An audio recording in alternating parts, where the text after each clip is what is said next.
Yo, yo, yo, yo. All right, we live. Man, we're going to give it like 10 seconds and then we're going to start it up. Listen, just want to thank everybody who's been tuning into the show. We have some great numbers, on the show on Tuesday. We had to catch up. Listen, I told you I was going to get the guys on. We was going to have some good conversations. So, again, I got Mike Rudwich with me. I got Rams Bleezy, Christian Ramsey with me. We're gonna go through it just because it's a lot of new people seeing the show. So my name is Morris Hilton. Started the 60 for 60 just out of what I thought was a necessity. I was seeing some really talented football players playing football and just wasn't getting any love. A lot of people wasn't coming out to the games because they didn't know what was going on. So we started the show to talk about what happens during those 60 minutes of football for about 60 minutes. You know what I'm saying? So um, I played junior college football. I played at Iona Prep. I won titles over there. And then, I had a car accident, so I couldn't finish my college career. And then found my way into minor league football, and I haven't looked back since. Right now I'm on the Connecticut Falcons. We play in the IFA. So let me bring on my co-host, my guest. First, we're going to start with Mike Rudy. Rudy! Yo. What's up, man? Introduce yourself real quick. Mike Rudowitz. I play O-line for the Falcons right now. Former owner of the Vipers. I initially started playing football, obviously, when I was young. Went to a small school in Connecticut. Ended up going to Central, Connecticut State University. Played there for a little bit. Kind of messed that up. From there, found my way to minor league football with the Connecticut Giants. And from the Connecticut Giants, was able to go on to play arena football, get a couple of shots professionally, and then came back to minor or semi-pro football 3 years ago with the Bulls, and then the Vipers, and now with the Falcons. So played most of my semi-pro career with the Giants back in 2000 to like 2006, off and on, because kept having chances to go other places, and then would come back. And then when they folded, went to the Bearcats, and then went to for the Bearcats, retired, and then did a couple of other shots here and there with a couple of teams. Hartford, no one really knows about, but it was a professional team. I ended up getting injury prone, and that ended my career. And then now I'm back. Cool. Now let's bring on the third host. Y'all know the guy, the big Bleezy himself, Christian Ramsey. What's going on, Kenny? Good, Rams. What's up, everybody? Thank you for having me on this show tonight. I really appreciate you, Morris. Shout out to Big Mike. Miss you, dog. What's going on, man? Yo, introduce yourself, Chris, for all the people that don't know you. Yes. My name is Christian Ramsey. I play running back, a little bit of slot receiver, outside on occasion. I've been playing football for a couple of years now, mainly in the semi-pro circuit. I got a little bit of high school experience. First started playing football in 10th grade. Not too much experience there. Really fell in love with the sport after high school. Went to college, and when I went there, the team, they were already in season, so I didn't get an opportunity to try out or walk on or anything. So there was that in terms of collegiate sports. But came back home, started playing with the friends, and now I love this shit. I'm here for it all the way. Listen, my two co-hosts are always gonna always be humble, but both of these dudes are certified dogs, man. I tell you. Like, I remember seeing tape of Ramsey like 4 or 5 years ago when I first got into semi-pro. And I'm like, yo, who is this dude cutting a fool, hitting the corner, hitting the edge, taking off on dudes? I'm like, yo, this dude is nasty. Finally got a chance to play with him. He's a dog, certified. And Mike made it to the highest level. Don't let him dumb it down for you. He'd be like, I didn't make the team and all that, but shit, if you made it in the building, you made it. He was on the Giants already. If you made it in the building, you made it. So I did. I appreciate it. All right, so let's jump into it because we got a hell of a show. Listen, last week I brought up the idea of the Minor League Players Association, and it rocked some boots, man. Some dudes got real upset in some high places. And I basically put out a post, right? It was in response, and I laid out like my top 10 things of why I thought a Players Association was a beneficial thing. And number 8 was potentially pay the coaches and pay the players. So this episode is pay us, right? And my whole thing is, how does a players association even roll up into that, right? So we're gonna start out with the first topic of the day. We just gonna chop it up. All right, guys. Let's check that out. Yeah, we're gonna chop it up. And basically what we're talking about is, what does a players association do? So the major premise to a players association, right? The biggest premise, what it does really is it creates a collective bargaining agreement. And all that agreement does is it lays out from front to back what happens in a league, right? The thing with minor league football is that we have many, many leagues, right? So we have this big, huge ecosystem of teams and players and participants, from owners to commissioners. We're all segregated in a way, but we're all also together in a way, because you could play a team from freaking Louisiana if you want to, or you could play a team right in your backyard. You guys can split players and you could share jerseys and share helmets. There's really nothing to stop that from happening. It's just one big live ecosystem. So, how could a collective bargaining agreement basically help the whole thing come together? And I'll kind of spring the idea. If we as players come together and say, this is what we feel like we need in order to put out the best product possible every single week. These are the times of the year that we think are best to play. This is when we want to play. This is when we feel like it's safest to play. We now take the control into our hands. And if we all collectively as a whole agree to this, this is what the leagues now must abide by. And that's basically all the collective bargaining agreement is. All we're saying is, hey, we think this is what's best for us. Do you guys agree? And we come to the table back and forth until we can all find an agreement. So what do you guys think about the CBA? Honestly, I think it's a good idea, but the hardest part about it is just getting a push and getting other people to actually believe in that players are going to do the right thing with this power. We can all say that we're going to scream, we want a players association, so on and so forth. But at that point in time, once the ball's in our court, how are we going to execute? How are we going to score? And I feel like with lack of confidence from coaches and owners in these leagues, that might not happen as smoothly as we may want it to. We might have to kind of be a little bit forceful in this. But as long as we get the message across that, hey, this is what we really want, as opposed to just making it for, pardon my language, shits and giggles, and not really executing or doing anything or making change, then, like, I can see why they would be hesitant to be like, okay, let's do this. And actually, let's start compensating our players so that we can, or so that they and us can start actually reaping the benefits of what semi-pro could actually be, or minor league, excuse me. Thanks. What about you, Mike? What do you think about the CBA? I mean, I think it's a good thing. I mean, let's be real. Owners already pay certain players, so it's not. I mean, let's be honest about it. Like, I saw some of the comments and all that stuff, and they're like, "Oh, that can't happen." Well, it already does happen. Some guys pay gas money. Some guys say no dues. Some guys just weekly pay a guy $150 to play on the team.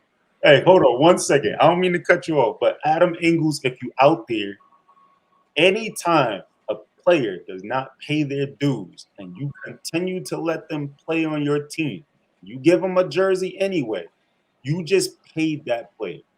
Yeah. You didn't pay him in cash, you paid him in a cash equivalent, because that jersey and that time on that field was worth money, and you just gave it to him. I mean, and that's been happening for years. I mean, when I played semi-pro or minor league, God, 20 years ago, that was happening. That was like me going on to the Connecticut Giants. I was 18, and I just got removed from Central because I ended up screwing up and tried out for the semi-pro team. They just happened to have a tryout like the week after I got kicked off the team for fighting and stuff.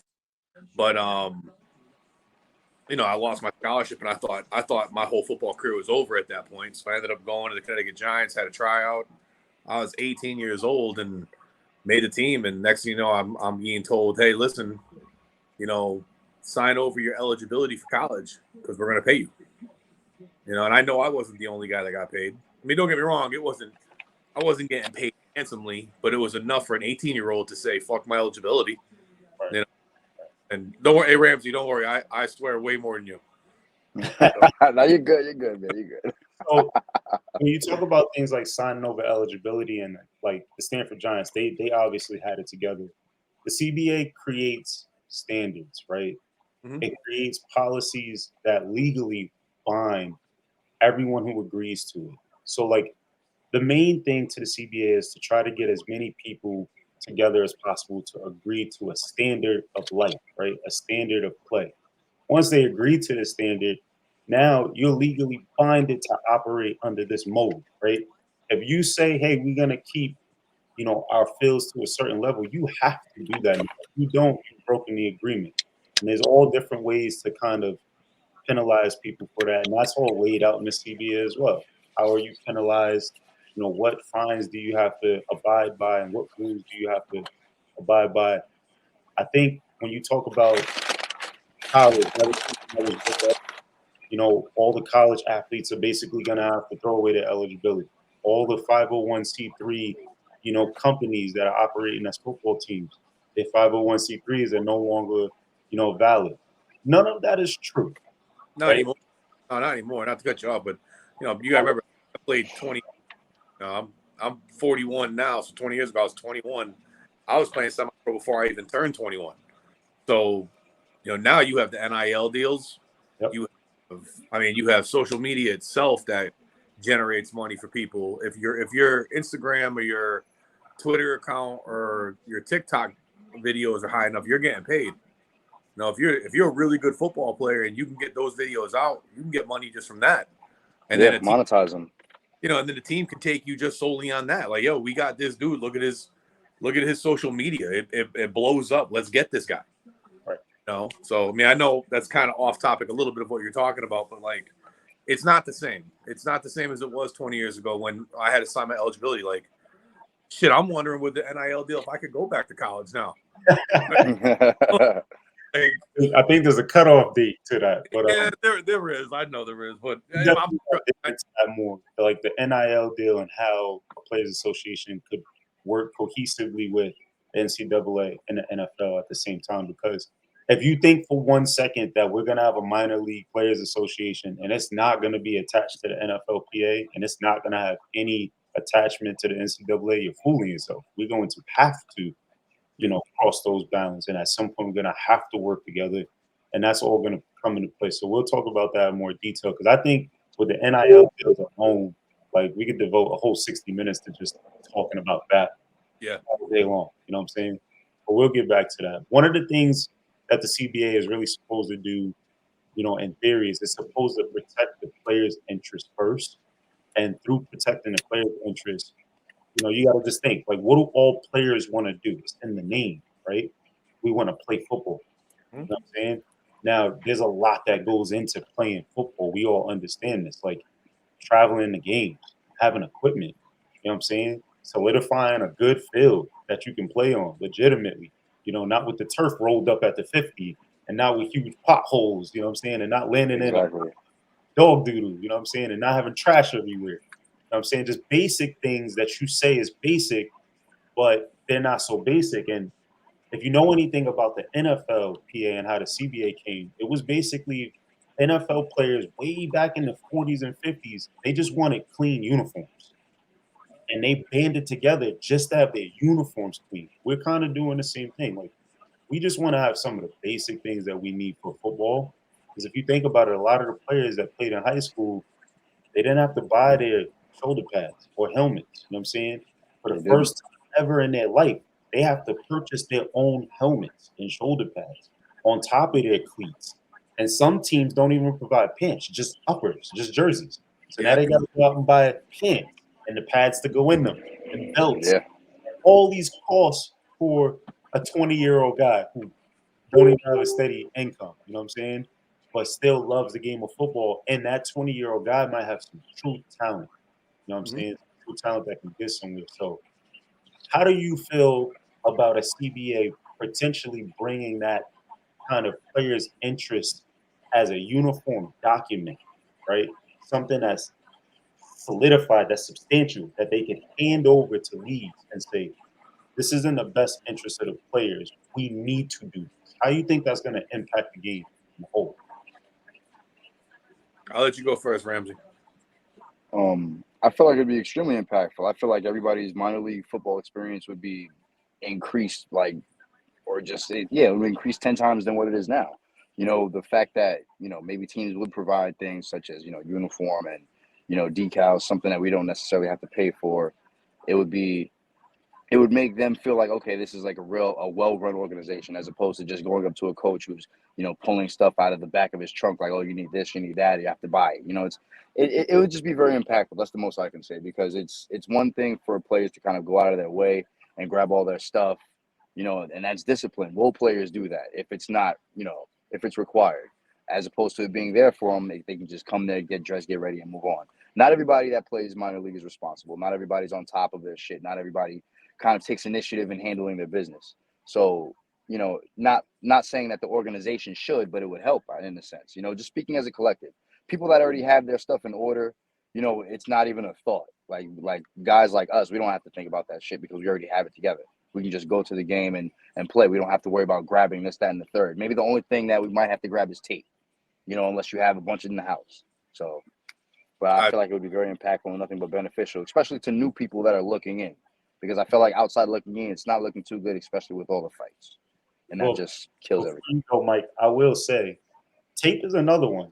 Like, I know for the Connecticut Falcons, we don't have to purchase our own tape. Our medic is amazing. Shout out to Miss Tammy Bromell. Shout out to Miss Tammy, right. She doesn't just take care of us. She takes care of the other team's players. She's all over the field. She's watching your kids. If your kids is running around, she's doing it all. So shout out to her.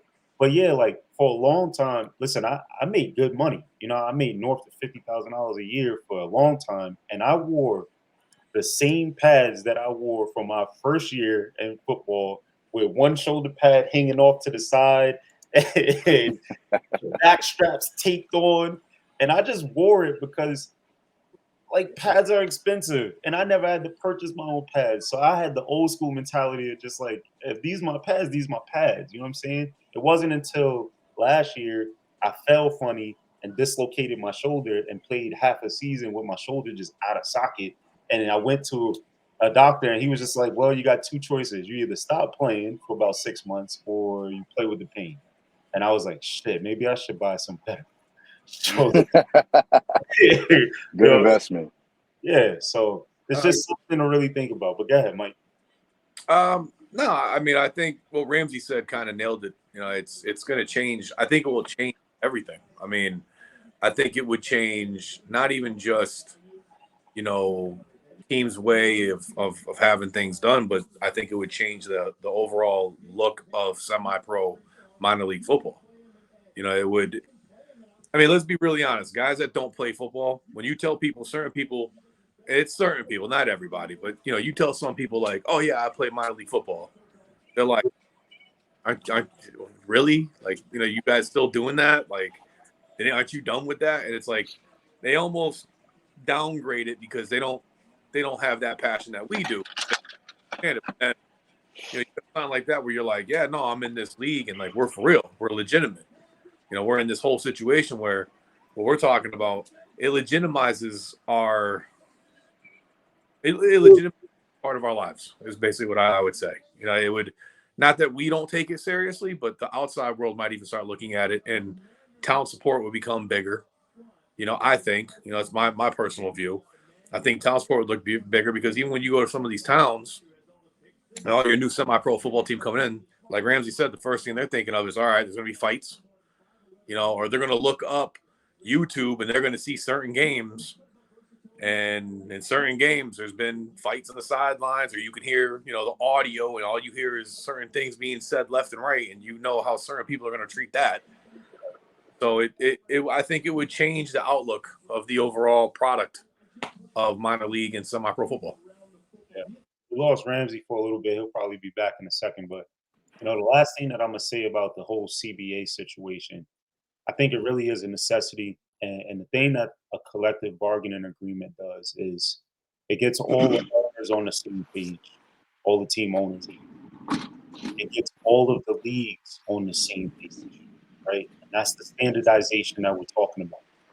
And then the very last thing that it does is it unifies the players, right? There's strength in cooperation. You know what I'm saying? I came up with the saying earlier. I wrote it down. I said 10 players is like a hand, 100 players is like a fist, 1,000 players is like a hammer, and 10,000 players is like a loaded gun. You know what I'm saying? Mhm. 10,000 of us get together and say we need equipment. Somebody has to get a deal with, Rydell or whatever, so that we can purchase equipment at a discount. We're all going to buy it from the same place. So that's Yeah. 10,000 people purchasing the same thing through the same link. They have to give you a discount. They have to work together. It's going to benefit us all. And that's really what a CBA does. A CBA really just creates a standard mode of operation, and it's absolutely necessary. You're going to hear a lot of pushback, a lot of backlash on that. You're going to hear a lot of people at the top who say, we don't want no collective bargaining agreement. It restricts you, it forces you to, abide by these rules. And what if you don't want to abide by those rules? And what if it's for the better of us all? It truly is. And I was watching this coaching tape the other day, and the coach was explaining how he had revitalized this old way of thinking about playing defense. And his words exactly was, a lot of kids think that they don't want structure until you provide them structure. And then they realize that that's the thing that they wanted the whole time. You know what I'm saying? So right now we think that, oh, we get to smoke weed at the games and we get to drink Hennessy in the parking lots and we get to do all these things. You can still do those things. You can do those things not in the parking lot where the game was played. You can drive around the corner to a parking lot at an Applebee's and hang out in the parking lot, or go to your local park and get together, or go to your boy's house that you play with. And you can do those same things because it's going to put money in your pocket. It's going to make the football better. It's going to bring fans it's going to get rid of all the distractions and all the fights and things like that. So, Yeah. yes, I'm going to hear this pushback, but it's necessary. We need this. And you're going to get pushback, like you said. You're going to get pushback, and you've already seen it. And don't get me wrong, as being an owner from last year, like, I get the pushback. Because a lot of these owners truly don't have the money. A lot of the owners, and I might get eaten up on this one, but a lot of the owners rely on that 250 or 150 or whatever the hell their due is on the players paying their part. So, it's going to be a lot for the ownership to say, hey, I can pay for all this and I can do all this. And, like, I don't think some people realize too, when you're talking about getting paid as a player, we're not going to get paid millions. Like, no one's getting paid millions or even thousands of dollars. It's going to be a minimal thing. You're still going to have a day job. I don't think anyone in semi-pro football is going to be able to quit their job and start playing semi-pro football. You're still going to have to work that 9 to 5. It's just now you get a little bit of luxury of having a side job. And not. It's fun. I mean, listen, I got paid to play. I got paid to play, and it was great. I mean, I left arena football to get paid to go play minor league football. I was getting paid more minor than I was in arena. Right. Getting paid under the table. I had to pay taxes. It's like, shit, I'm out of here. Like, I'm gonna come over here now. Facts. No, that was back in 08 or 07, but, like, still, I don't think a lot of the owners and some of the commissioners understand, like, and maybe they do and they just don't want it. But yeah, I don't think we're talking about getting paid thousands of dollars. And Marshall Not at all. Shambliss, he asked that question. He said, can I explain where the money's going to come from? We are going to get to that section. Trust me, we will. It's going to be a little later in the show. But basically, some of the money already exists, actually. It's already here. It's just being managed in ways that we can't track right now, or might not even be managed in the best possible ways. Bailey Brewer said, as a whole, we need owners at the team level. We need commissioners at the league level. She might have left this out because it's implied, but we need players at the player level. Everyone has to come together, and they have to work for the same goal. And that's why the CBA is something I wanted to take some time to really talk about, because the CBA legally binds you to acting in such a manner that we all agreed to do this. We all agreed to go right. So we're all going right. There's no going left now. Once you agreed, we're going right. You know what I'm saying? All right. So we're at the end of that convo. Yep. We're good on time now. So let's go to the next convo. All right, guys. We're still talking about the Players Association. All right. But, try to get this up here. That was the NFL's, collective bargain agreement. This basically, without this document, you don't have an NFL, not the way that we know it today. You understand? So when you talk about how does the player association work, you got to kind of think about how does it fix the problem. That's really the bigger thing, because you can understand how it all works, but what does that all mean towards fixing anything? You know what I'm saying? And right now we've got a very serious issue with refs safety and refs not finishing games and refs Changing the game. altering the rules of the game, and refs getting the heck up out of there because, it's a hot summer day and they really don't give a damn and they got paid already. So let's just get it over with. And it's only the first quarter, but it goes past refs. We got a problem with players throwing punches, players saying words that are illegal. We got a problem with, owners of teams walking out on fields and starting problems. We got a lot of problems, right? A lot of them. I think the first thing that we can do to solve the problem is create some separation, right? And when I think about separation, I think about the levels of play. Right now, we got 3 different levels that we all understand, but we don't really understand. I'm gonna say that because when you say 3A and you say 2A and you say 1A, when you talk about teams, it's kind of understood. Like, all right, that team is a 2A team or that team is a 3A team. We kind of get that. It's about organization, structure, money, roster size, level of competition, level of play. But when you say 3A player, no one understands what a 3A player is. It's very hard to determine what a 3A player is because you got a lot of 3A players that probably shouldn't be in 3A, but they pay their dues, right? They pay their dues, so they're 3A players. I think one of the things that a players association can do is start to really separate the levels of play. And this is what I thought. This is just off the top of my head. We keep the same system we got, but 3A becomes a true minor league level of football, where the best of the best, the cream of the crop play. That's where the majority of the money is going to be. This is where the big name players are, your ex-NFL guys, your Division I guys, your guys who are just great minor league football players and they make a name for themselves. This is where they're all going to reside. They're going to be able to reap the rewards, the financial benefit the most, and so will the teams. These are the best teams, the ones that take buses to every game. These are the guys who can get on flights and make it down to Florida. You understand? These are the guys who can play in California and come back home and play a game the very next week. Then you got 2A, which is your developmental level.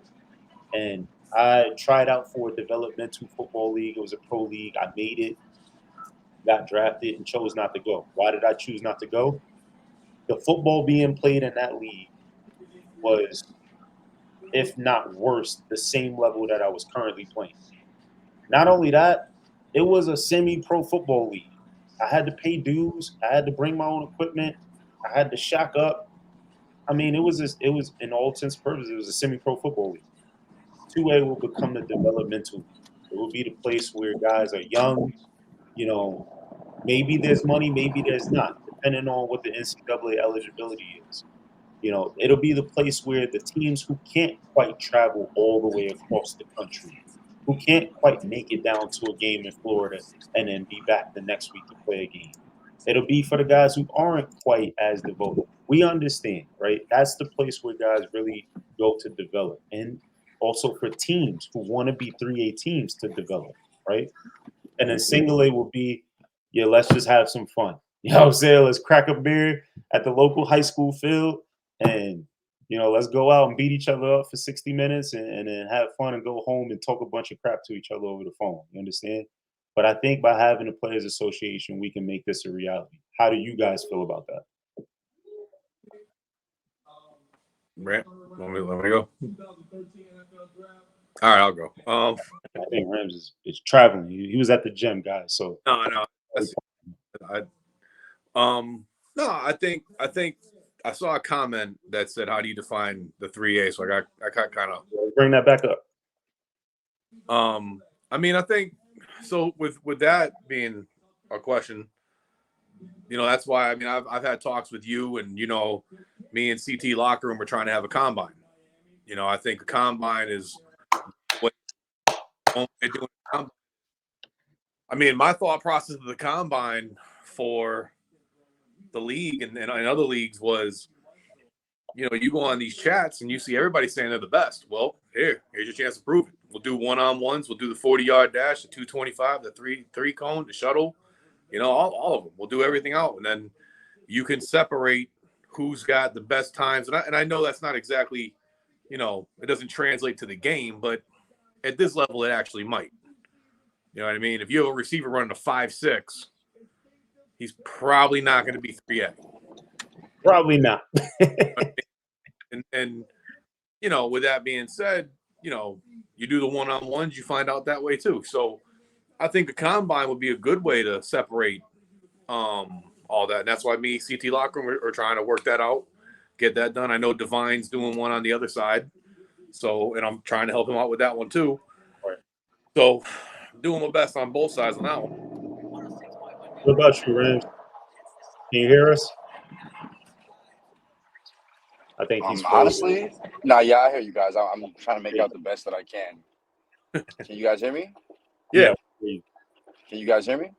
Yep. That's very okay. I guess I'm in a very bad service every day. But I think honestly, like 3A.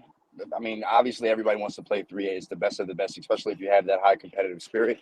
That's where everybody wants to, play when it comes to minor league. And like you said, the ex-NFL players, the D1 athletes, the D2 athletes, or guys that have just been playing minor league for so long that they feel like they're good enough to compete. That's where you want to go. Now, I mean, there should be maybe some type of – I feel like every player that says they play minor league or semi-pro, there should be some type of template where every coach or organization can take from and be like, okay, let's find out what type of player we have. Besides, the intangibles or who they are as an actual person. I mean, that maybe other tests and stuff can determine where they go from that point in time. But in terms of actually knowing the sport and trying to bring the best product to your organization as opposed to just taking anybody with a league fee, I feel like just everybody going about that would make this product better. And I mean, yeah, it kind of sucks. You might be that one guy that might not, be up to par with the rest of your friends that are, 3A athletes or, AAA athletes. But I mean, that's, I guess, a bullet that some might have to bite to make the product better. Mm-hmm. And, nothing wrong with that player that might not be up to that 3A speed going into a 2A or single A for development. That's perfect, actually. Exactly. And, I think, look, go ahead, Mike. No, I think the only blemish that we would have on that, and this would be something you would have to put into like maybe possibly a rule book or, or just let it happen, is you get somebody like myself who, I'm a decent football player, so I could play in the 3A, but I want to stay in the 1A because all my boys are there. You know what I mean? Like I want to just have fun, drink a beer and chill, but everyone knows that I'm going to dominate 1A. I think that would be where we would have the problem of what do you do with that? Like, do you have to force him to go up to 3A or let him just stay at 1A or 2A? That's a damn fine question, Mike. And honestly, the Players Association is not a dictatorship. You know what I'm saying? It's not a league. Leagues can make those kinds of rules. Commissioners can make those kinds of rules. The Players Association asks questions.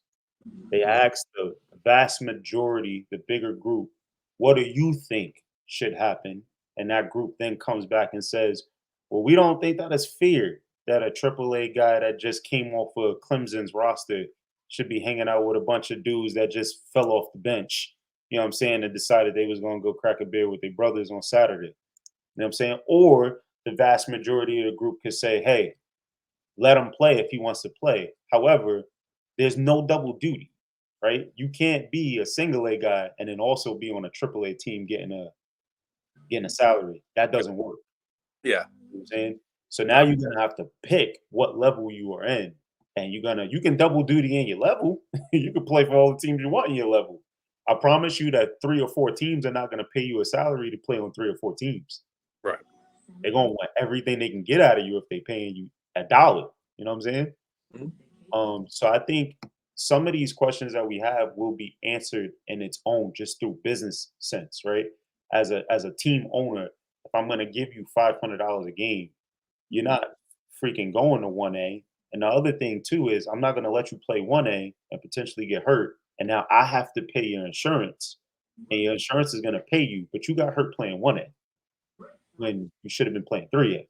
Like a lot of these things are going to weed themselves out. But I think to get to Bailey Brewer's question that she was really having was, how do we define these players? I think somewhere in the CBA, there's going to have to be some language that says that when you come in, you need to know where you want to be, right? I'm coming in and I'm saying I want to be 3A. Okay, now every team is going to have to abide by the rules of having a 3A player. And this is obviously for all the teams that define themselves as 3A teams, because we won't have every team a 3A team. And those 3A teams will have to say, listen, in order to even be a 3A player, you need to perform in the combine and be able to make our team, first of all. Then you're going to have to agree to these standards. You're probably going to have some kind of background, or you're going to have to clear some kind of background, right? Because at this point, you're an employee. You know what I'm saying? You're going to go through everything that an employee goes through. And then you're going to be interviewed. And if the team accepts you and they think that you are good for 3A, then you're 3A. And a lot of this is, I believe I'm 3A, but some of this is going to be, I think I'm 3A, but then we find out you're not. And it's just that simple. You can't play at this level, Go to 2A. Oh, you can't play at that level either. I'm sorry. You're going to have to go to single A and work on your skills, work on your talent. Yeah, and I think it also comes down to knowledge. I mean, if you have an absolute mind for the game, and I mean, I'm not calling anybody out, but we all know there's guys that we break out the huddle, and that player doesn't even know the play. He's asking you, hey, what are we doing? And you're like, dude, you should know what we're doing. So I think you have that as well, where you could guys ability to maintain knowledge of football and know the plays and all that stuff as well as their skill. So I think it goes hand in hand on that as well. I mean, listen, what Darryl was saying is accurate. What Dave Patterson is saying is kind of funny but accurate. We're talking about the things that will make this level of the sport better than what it is. Darryl brings up a good point. You could have a great team owner. You could have a great team. You could have a great environment. You could be in your community. You could be doing everything right. It only takes really one player to screw it all up for you. One bad apple, just like anything. That's the point of the PA. The point of the Players Association is you have a field that you worked really hard to get. One bad player shows up and throws a punch, creates this big chaos. That player has to abide by those rules. He now serves a fine and a suspension that's not just enforced by his team, not just by his league, but by the Players Association. That player cannot go to any other league and play anywhere that abides by those rules. Your team is now protected by that CBA. Your team can now take the CBA and take all of the penalties and actions and go to that community, whether it's the mayor's office or it's the town or the county clerk, or if it's just the high school that you're playing at. And you can now say, this player violated his contract.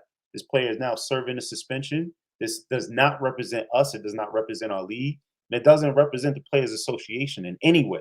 It is in bold print right here. No player is allowed to throw a punch, and such fine will be such, and it protects you. Now you don't lose your field. You know what I'm saying?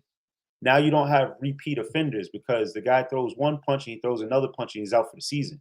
If he throws another punch, he's out for that's a nice insurance policy. He throws another punch and he's indefinitely out of all minor league football sports. And it's going to be Not very yet. hard for you to find yourself on a team when 10,000 players and owners and coaches agree to this CBA. It's going to be very hard for you to screw up the bigger ecosystem for all of it. Very true. At the end of the day, that is very possible, and I feel like it could be done. My whole thing is coaches and owners' integrity as well, because they'll sell themselves, or just they'll jump off of everything that they were standing on to accept a player with maybe a short fuse or whatever, just because they're really nice, and that happens. There's a lot of people out there, good people at heart, but sometimes they might have a screw loose, and because they're talented or because they know how to, you know, block very well and shit like that, it's coaches will sell their soul for that. So it's tough. It is It's tough tough. for that to be really. It's tough for it to be policed when people will just sweep it under the rug anyway. Especially these authority figures in semi-pro, who are relying on to apply pressure and kind of just keep their foot on people's necks when it comes to things like this. I mean, Daryl and Dave Patterson, they both bring up good points. Money, right? And I think that's where we're trying to get to. We're trying to get to the point that money does a lot. And I said it last week. I said money's the root of all evil, but it's also the root of all greatness as well. Every great thing was created with the idea of improving something, and it was always sold. It's always sold for a profit. Nothing great in the world came for free.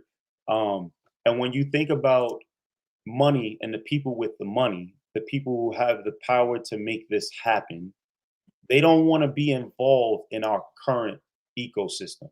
Our current ecosystem has no accountability, it has no credibility, it has no integrity, it has no standards. Right now, it's the wild, wild west of football.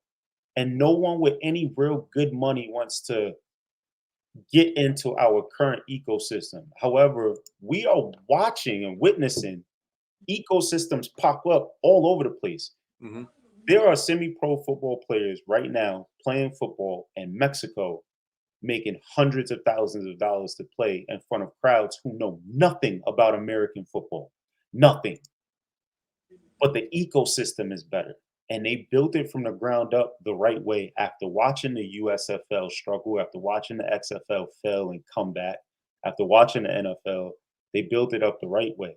There are people right now, semi-pro players, in Ukraine and in Hungary and in Germany and in China, In Iceland Iceland, and China especially. Britain, playing American football, American rules, and being paid in American dollars.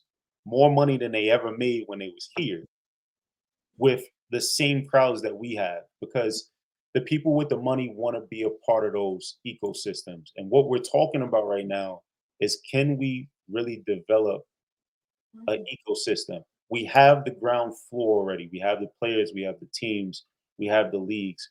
Can we now bring it all and make something out of it? And I think a players association might be the answer. Now, again, I'm just thinking, and this is why we're talking about it, right? This is why we're putting it out there. It's just a Yeah. thought. But I think that could be the start to the answer. And how is that the start to the answer? Uh, uh, MLFPA, right? A players association brings integrity to the game. It standardizes football. So I'm just going to put out these points real quick. Good.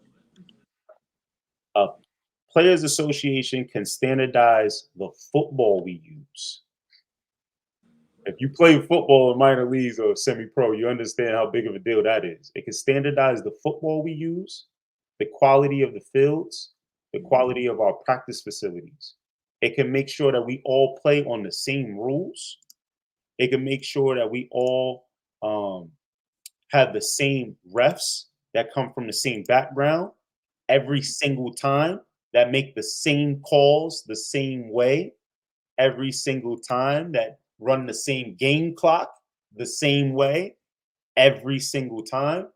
The leagues will have discipline, so the league commissioners will be on the same page, and a lot of the league's rules will be similar. They don't all have to be the same, but there will be some basic rules that will need to be the same that all leagues will abide by. And that's pretty much agreed upon right now, but there's no formal way to police that. So if any league decided to step out of bounds, they could. And in certain areas, there's only one league that exists, maybe two. And if both leagues decide to step way out of bounds on something, there's no one to stop that from happening. We can have open and closed dates on football programs. So practice dates, roster dates, other dates like when teams can get together, dates like when teams can recruit. All of these things are basically antitrust, right? Sorry about that, guys.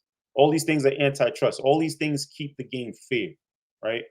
Um, Team policies at the team level. When you sign to a team and they give you the handbook and they say, "Hey, this is our team rules." Read through it, and it's 17 pages of mumbo jumbo. It's just something that they copy and pasted. Well, They got off. it would be true team policies broken down from the Players Association, and that would carry over from league to league. So it doesn't matter if you move from Connecticut to Florida, you're going to be familiar with the system. And the last thing I just want to touch on is just rosters, but on a granular scale. When we talk about rosters, we talk about like antitrust qualities, things like 15 of the best New York players, 15 of the best Connecticut players all go to Marlboro because the Shamrocks are the team to play for. You know what I'm saying? Now, when there's 17 teams between New York, Connecticut, and Marlboro, that shouldn't be happening unless they're 3A players, right? But if you got all your 3A players going to a 3A team in Marlboro, but you got 3 teams that are 3A in between there, the Players Association can do something to ring that in. It's not going to end that at all because that's also not fair. But it lays out these rules, these guidelines for how we can keep the integrity of the game. You know what I'm saying? It's how we can keep some fairness because one of the problems we do have in semi-pro is that some of these teams are failing simply because they can't get any talent. They simply can't get any talent because the big bad wolf is taking all the talent. It's not even giving them a chance to get going. This will tame that in some ways. And this is one of those fine lines that we play on when we talk about some of these rules where some people are going to agree and some people are going to hate this shit. Like, let's just be honest. Yeah. But then when you talk about things like contracts where players are signing these contracts and I really don't want to play on this team. It's a bit of a trip. All my teammates left. They went to another team. Can I go to the other team? No, unless somebody buys you out. That's not very fair. You know what I'm saying? At the same time, it's not fair for a team to accept a player onto their roster and, do things for a player like go out of their way to pick them up, buy them Gatorades, get them some football equipment, get them a jersey on the promise that they're going to pay their player dues. And then that person just picks up and takes off. You know what I'm saying? And goes to another team and that other team accepts them because sometimes they leave the league in order to get away from the contract. You know what I'm saying? So contracts, when you think about things like stats, Mike, you played for several minor league teams. You played for several semi-pro teams. There are fucking no stats on you. Nobody can look you up and see how great you was or not great you was. Nobody can look you up and say, hey, you know what? This guy looks like an NFL quality player. And he said, he has some tape. Let's go look at his stats and see. You can't find that right now. I mean, even if I found the tape, yeah, it ain't gonna be clear. It's all grainy. The NFLPA has a system for that. They worked it out with the NFL, and that's where we're getting all of these next gen stats from. That's all from the NFLPA. A minor league Players Association system can also kind of require and also help to making sure that happens. You could have statisticians who volunteer from the minor league, Players Association. That could be a system where you find volunteers for your status work. And then the last, not to interrupt, when it comes to recording stats, honestly, I feel like that should fall on maybe another coaching. That should be one of the coach's responsibility. If not a coach's responsibility, it should be a player that's not playing, somebody that is just obviously a supporter for the team. But when it comes to somebody that's just supporting the team, or maybe even a player that's hurt or a coach, there's no consistency. You'll see in the beginning of the season when everybody's excited and stuff like that, oh yeah, we'll record stats, but a losing organization maybe 3/4 down their season when they're like, all right, we're not making the playoffs and we're just going to finish, they stop. And that's when the inconsistency starts. So it's very, like you said, we definitely need to have somebody maybe assigned to start taking stats, or maybe that people that say that, they really care and love these organizations, they just really need to show out and start proving their worth by doing that. All these little things that are important or that can lead up to something great is getting swept under the rug and forgotten about because of how successful or unsuccessful one season might be going. So it's tough. Facts. I mean, the last thing that I was going to talk about is just ranking. And when you talk about ranking teams, and you talk about national championships, you talk about ranking players, you talk about Hall of Fame, you know what I'm saying? And honoring guys, having a standardized system will allow for that to happen, right? And I think one of the big points that you just made, Rams, if you could take a silver lining from it, is just that it takes an effort from everybody. But if we all have the same system that we're working from and we can all get comfortable with the same system, how hard is it to get the stats done? You know what I'm saying? If we're all working on the same system, how hard is it for those stats to then be uploaded into this big depository and then ranked if it's all in the same system?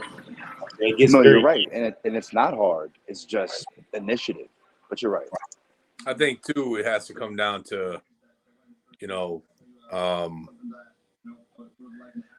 you know how it goes. You know, one person will do the stats, and somebody will be like, "That's not how many tackles I had. I had 7 tackles, not." They don't lie. So, Right. Film and, doesn't lie. That's why we need to have film. But do we have people that are going to be cameramen and actually take the appropriate film? Like, it's tough. you know, and I think the other thing too is like Ramsey, you kind of touched on it, but like there has to be something too to stop players from leaving when their season is done. Right. You don't see college guys, you don't see NFL, and I know some guys are going to be like, well, this isn't the NFL, this is in college, but it's like, you know, hey, listen, if we're gonna be playing football and your team is 0-7 and you know you're not going to make the playoffs, like you're still part of that team. Go play. Right. You know, don't just end your season and say, hey guys, listen, it was fun, and then go to a different team next year. You know, I know that happens a lot too. You know, and I think that's something that needs to be addressed on semi-pro and minor league football as well. But that's a whole another conversation for another day. Well, I think when you go back to the whole idea of really separating the levels of play, the top tier teams, I don't care how bad of a season they're having, they know they're good. So they're not going to Yeah. quit. You know what I'm saying? Even when it gets late in the season, they got a lot of pride. The 2A teams as well. I think what you see is you see a lot of these programs that are on the cusp and their players are on the cusp and they're inside of a league that they really probably shouldn't be inside of. And when they get the crap kicked out of them 2, 3, 4 weeks in a row, they're like, you know what? I'm kind of banged up and I paid you to play here. So I'm gonna go home and go back to work. You know what I'm saying? And if we can start to separate those levels out, what you'll see is a lot better football. That's number one. You're gonna see a lot better football being played. And number two, you're gonna kind of get rid of that problem where teams drop out because a single A team is not gonna beat up on a single A team too damn bad. You know what I'm saying? Yeah. And those teams are gonna want to show out every week. They're gonna want to play that team next week because it's gonna be interesting. It's gonna be fun, and I'm playing at my level. You see the teams drop out when they're not playing at their level. And they getting the crap kicked out of them every week, and it starts to get too expensive, and guys start to get injured. So I think a lot of these problems, and I'm glad that you brought it up because the more that guys talk and the more that we talk about these problems, the more you start to see how simple things like creating a system starts to eliminate a lot of the problems that we have, but it's sticking to the system. Yeah. It's being able to have Consistency. a place that you can enforce. You know what I'm saying? And that's why a CBA is so important. I mean, Collective bargaining agreement. and I'm reading some of the comments, and some of these guys are.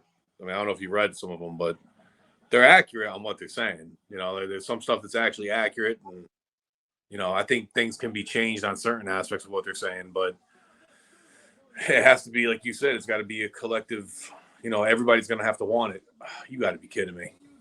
I mean, that's kind of the point of talking about this, though, right? It's No, putting no. it out there, and you know, for the people that are paying attention right now, you know, we putting it out there so that we can talk about this and we could really get to the bottom of how can this happen and what is it really going to take. You know what I'm saying? And we're getting there. You know what I'm saying? We're going to get to that conversation, the whole ecosystem as a whole conversation. We get. I think also, and I touched on this last week, and I'm going to say it again, but there's also there's too many teams. Yes. You know, like there's just so many teams now. Every year there's 5, 6 new teams coming out because dudes leave one team and say, let's start. And I'm guilty of it. I did that with the Bulls. I left the Bulls and started, you know, like, I mean, I did it myself. I left the Bulls And I thought, hey, I'm hanging out with Wade, I'm hanging out with Lester. And once my season ended, I'm like, you know what? I could probably start my own team. And, I ended up going with who I went with. It panned out for a year, for me. I hope the Vipers can stay together and do what they got to do. But, it's I wish him the best, man. rounds now for 2 years. There's been how many teams now are new, and I think it's like 10 teams alone this spring alone. and Don't get to this fall. And I mean, it's just there's got to be, and I'm not a commissioner, and I'm not about to start my own league, so I don't want to say too much, but there's got to be something that has to get a waiting period or something. Like I don't know. It's so easy for everybody to say, like right now, us three right now can start a team, and half our friends are going to come. Us three right now can start a league. but you know what I'm saying? Like us three right now, that'd be dope. And half our friends are all going to come play for that team. Half our friends and half the teams. You know what I mean? So it's like, there's got to be some form of fashion of stopping that as well. And I don't want to stop it, but there's a way there's got to be a process. Again, that's what the CBA does. It finds out a process that we all can agree on, and we're all 100% not going to agree on something, but truly in the form of a democracy. Like, what does the vast majority think is the most beneficial? All right, this is the new way of operating. You know what I'm saying? And if you don't like it, you don't got to be a part of it. That's the great thing. The great thing is that everybody doesn't have to agree to the CBA. You know what I'm saying? You can still have these renegade semi-pro leagues that operate under their own. And if everybody wants to be in them, everybody wants to be in them. But I very much doubt that that's what's going to happen, because there's no substitute for doing things the right way. Yeah. And when you get the majority of people doing things the right way, you're not going to want to go play in that shotgun league. You're going to want to go play in a league that everything is operating the right way, where there's film, where there's tape, where you can buy your jerseys for cheaper because everybody's getting them from the same three places. You can get pads for cheap because everybody's getting them from the same three places. There's media. Everything's being done the right way. It's going to be hard for a shotgun league to compete with the big bad monster. Let's be honest what we're talking about here. We're talking about commercializing football at our level. That's what we're talking about here. And if you're pushing back on commercializing football at this level, who the hell are you? Because you love football because it's commercialized. You watch the NFL because it's commercialized. You watch the NCAA because it's commercialized. How many people have actually been to an NFL game but are NFL fans?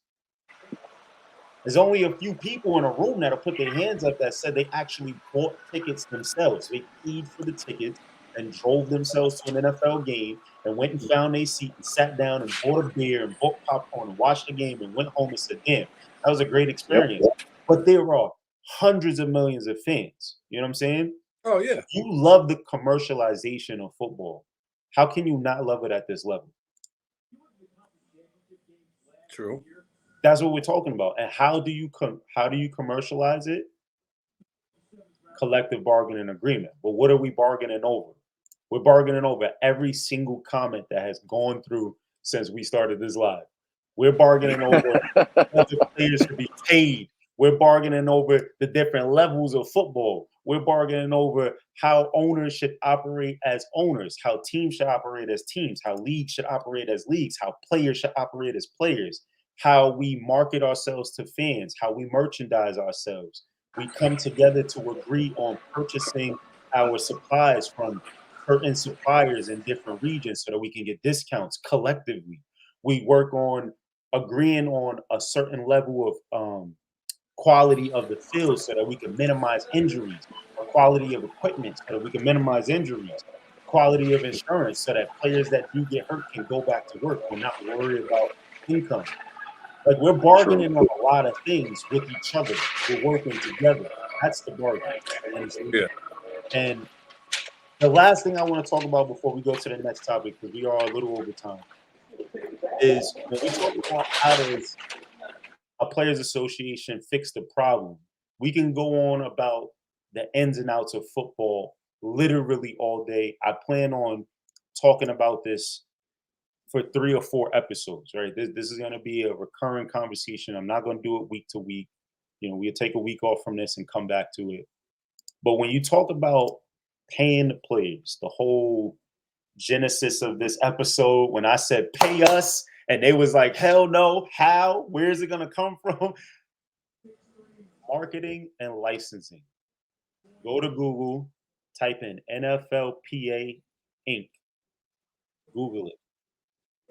All of the different things that you can do to create a brand, it's like endless. You know what I'm saying? And it's not all going to work, and it's going to take time. I had a conversation with David Patterson earlier, and he said, be candid with me. And I told him candidly, I'm not going to see a paycheck in my career.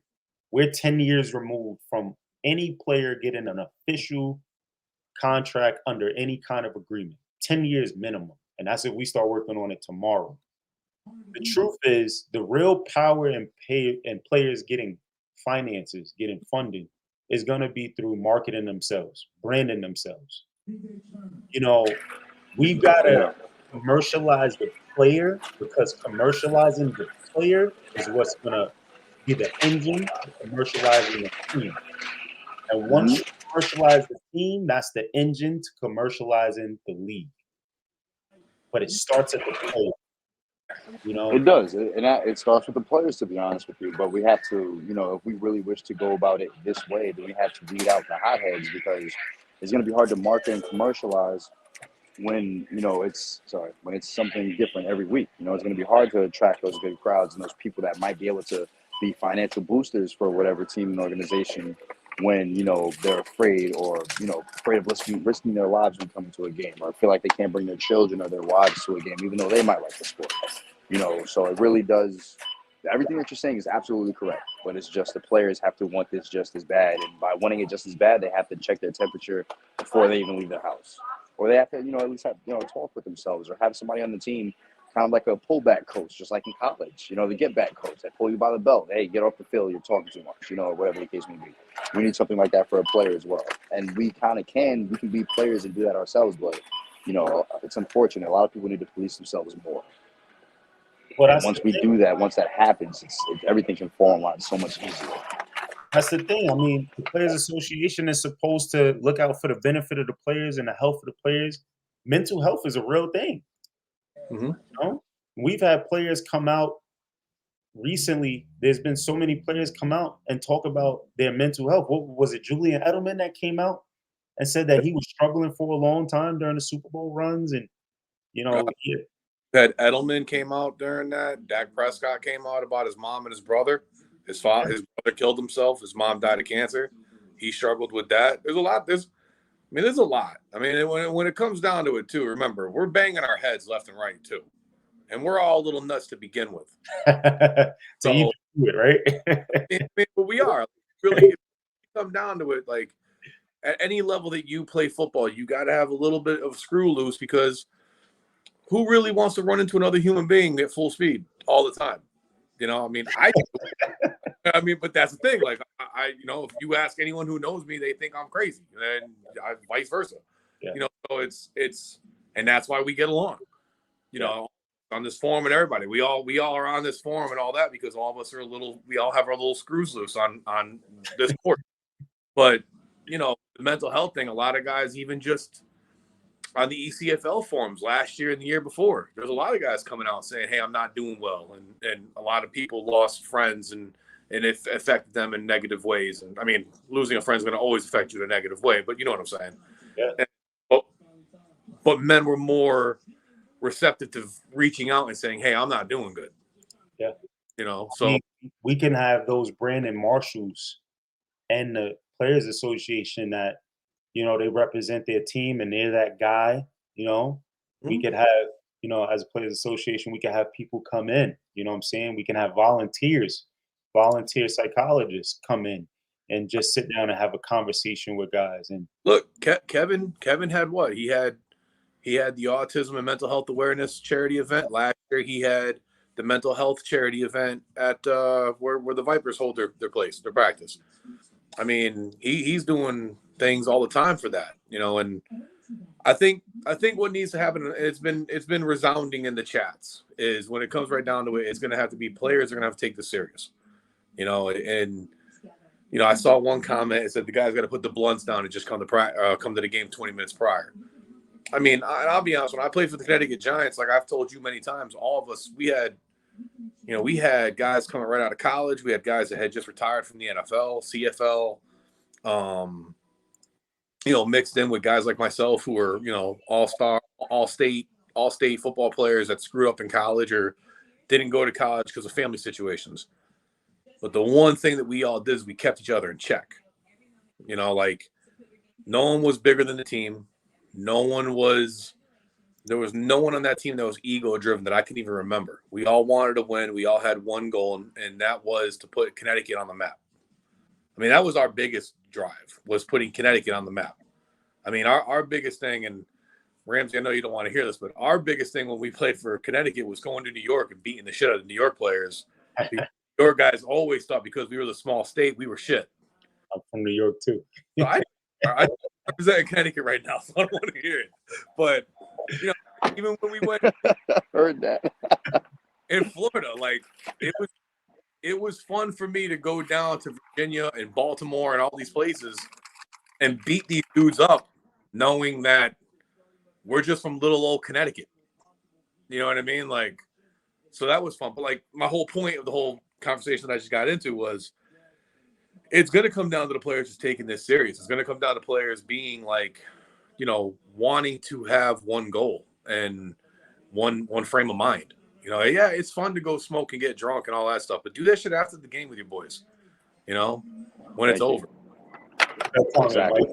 Look at the comment, Mike. Right, because look at it, and this goes back to policing ourselves, because you never know who's watching the game. You don't know if the person that actually lent us his field or rented the field for us is there. That you don't know if their kids could be around. You don't know, like, if somebody special is going to their field that day for whatever purposes. So it's a very, and listen, people just have to be more aware. And we all know too, like, police your fan base. If you know you have a crazy cousin, like, just tell him not to come. Like, you know what I mean? Like, hey, I appreciate you. I love you for wanting to support me, but don't come to this game because last time you came, you caused issues for me. I have that. I have my entire family is nuts, and I tell them all the time. As much as I want them to come to my game, there was two. Two of them came to 2 games last year, and they got jumpity, and I'm like, "What are you doing? Like, stop! Like, be quiet! Like, just stay in the stands and just watch the game." Like, so it's like we got to police ourselves and we got to police our own fan base, and when it comes right down to it, it's never going to work unless we ourselves take it serious. Owners and all that stuff will have to. Ownership, commissioners will never look at us seriously until we look at ourselves seriously. And that's my thing. Like, you got guys like the 3 of us right here. You know what I'm saying? And there's a lot more of us. But the 3 of us right here spend hours and hours in the gym. Ramsey's on his way home right now from the gym. You know what I'm saying? Like, I had a workout before this. I put this whole thing together, and I asked you guys to join me because I understand that you guys are like-minded and you're just as serious. But you look at the Den, that's an entire league full of serious football players right now. You know what I'm saying? There are some guys in there that probably don't belong there, just like any league right now. But Definitely that. when you think about this whole conversation right now, the truth is we're trying to put together a new ecosystem, one that actually makes sense, one that works for everyone, and one that abides by basically a fucking pamphlet that lays it out for you. It says, hey, the groundwork is done. What are you? Where do you belong? We can help you figure that out. And once we figure that out, here's everything that you need in order to be a team. You know what I'm saying? And yeah, I agree completely. I feel like somebody just needs to create the perfect template, have a few successful years behind it, and then go from there. And then have everybody else, bite the flow or bite the swag, for lack of a better term, like how all the young guys are saying it now. So I feel like that needs to happen. And we were talking about, so let's get back on topic real quick. We were talking about marketing and licensing, right? And what all that the NFL does. When you think about all the things that the NFL does to not only market Well, it's not really the NFL. That's the thing we got to really separate. The NFL itself as an entity markets the Shield. It markets the Shield and it markets its teams because it owns the Shield and it owns its teams. And not only that, man. No, like I could tell you this firsthand, and I mean it's common knowledge. The NFL is going to protect that Shield way before they're going to protect anything else. All day. All day. So Players come and go. That shield is forever. Exactly. the commercialization, I'm glad you said that. Let me stop for a second. So the current executive of the NFLPA, he said what players need to understand why it's important to have a players association is that there's a prism. There's only two prisms, and all players fall in between them. You have but so much time that you play, whether it be to injury, father time itself, your skills diminish, or whatever. And then you have the fact that 100% of athletes will be injured at some point. Mhm. So you have but so much time to play, and you have injuries. And every single player falls in between those bounds. Making the most of what's in between these bounds is the job of the Players Association. It's that simple. So when you think about marketing and licensing and the commercialization of athletes, how can we make the most money for the athlete? Whether it's the team paying them or a brand paying them or the league is paying them or it's some kind of residual income, how can we do the most? How can we make sure the athlete has money during injuries? How can we make sure the athlete has a retirement set up in case they can no longer work after playing football? How can we limit CTE? How can we limit concussions? How can we limit long-term damage to nerves and limbs? All of these things happen at the player association level, right? And the marketing part is done in so many ways. I just want to talk about some of these. Like, they do event coordination where, they put together dinners and it's these charity dinners where they invite these, you know, freaking CEOs of all these companies and it's a ball and they come with their wives and they come with, their mistresses and they wear these gowns and they come for the ballroom dance and they drop $10,000, $15,000 on the table and they say thanks. You know what I'm saying? And that money rolls back in. Why is it that baseball, leagues can do that with golf? They can put together these big golf tournaments. Shoot, I race go-karts, and one of my go-karts leagues, they do a big golf tourney, and they raise $250,000 every year from golf. But we can't do that in football? Are you crazy? We all work for somebody, all of us. How hard is it to ask the boss if he wants to go play golf? They're always going to say yes. They love golf. You know what I'm saying? Like they put on these events, these dinners, and all these things. They do games, and it was cool to think about it. Like the NFL does a college All Star game. What if we did a college All Star game? What if we did a high school All Star game? What if we did a youth All Star game? What if all these leagues that we have in our areas put on a youth showcase? What if we did showcases?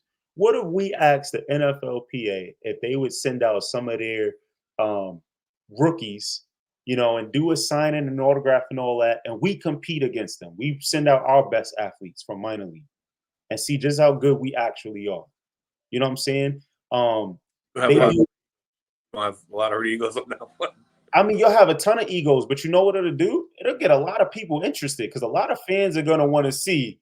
I said you're gonna have a lot of hurt egos after that one. You're gonna have a lot of hurt egos on both sides because there's some damn good athletes in minor league football. There is, man. I'm not saying there's not. I'm not saying there. It just depends on the rookie.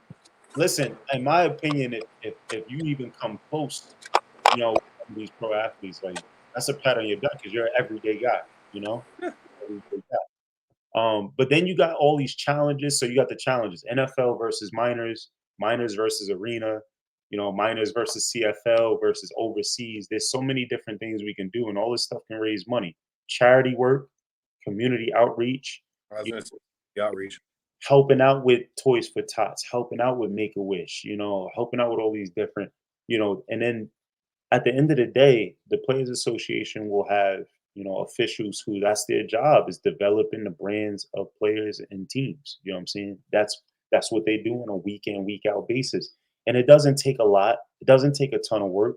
If one or two players in every league just spent an hour a day getting on Instagram, Facebook, or whatever, and just promoting different athletes, promoting different teams, you'll be surprised how quickly a buzz grows, you know? And some of this stuff is easy to find. You can figure out how to do this on YouTube. You can figure out how to do this on Google. It doesn't take much legwork to get this done.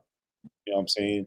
And if you're gonna give the guy $20 a week to spend an hour out of his time, I'm guessing anybody would be happy to get, free dinner, once a week to spend an hour promoting a player or a team. It doesn't take much to build a buzz. And my main focal point, I always point back to it.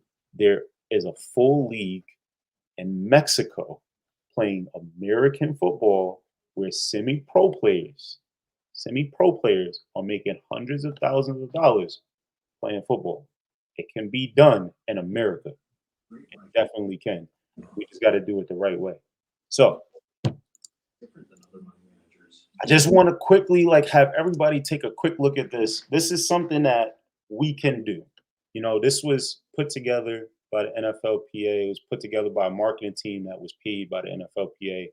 All it is an infographic that talks about the fans. What makes a person a fan? It breaks them down male, female. It breaks them down by their age. It breaks down how they became an NFL fan. What do they like? What made them want to be a fan of a particular team? How do they watch football? How much money do they spend? All of this happens if we have people who are dedicated to doing this. We got people who go to the games and survey. They ask, "Hey, what made you come out today?" Quick 5-question survey. What made you come out today? How did you feel about the ticket prices? Are you a fan of any particular player? Are you family, friend, blah, blah, blah. We could slowly put together information. And once we put together information, now we know how to market. Once we know how to market, we can start to make all of this conversation that we're doing right now about where's the money coming from. We can make all that a reality by doing simple stuff like this.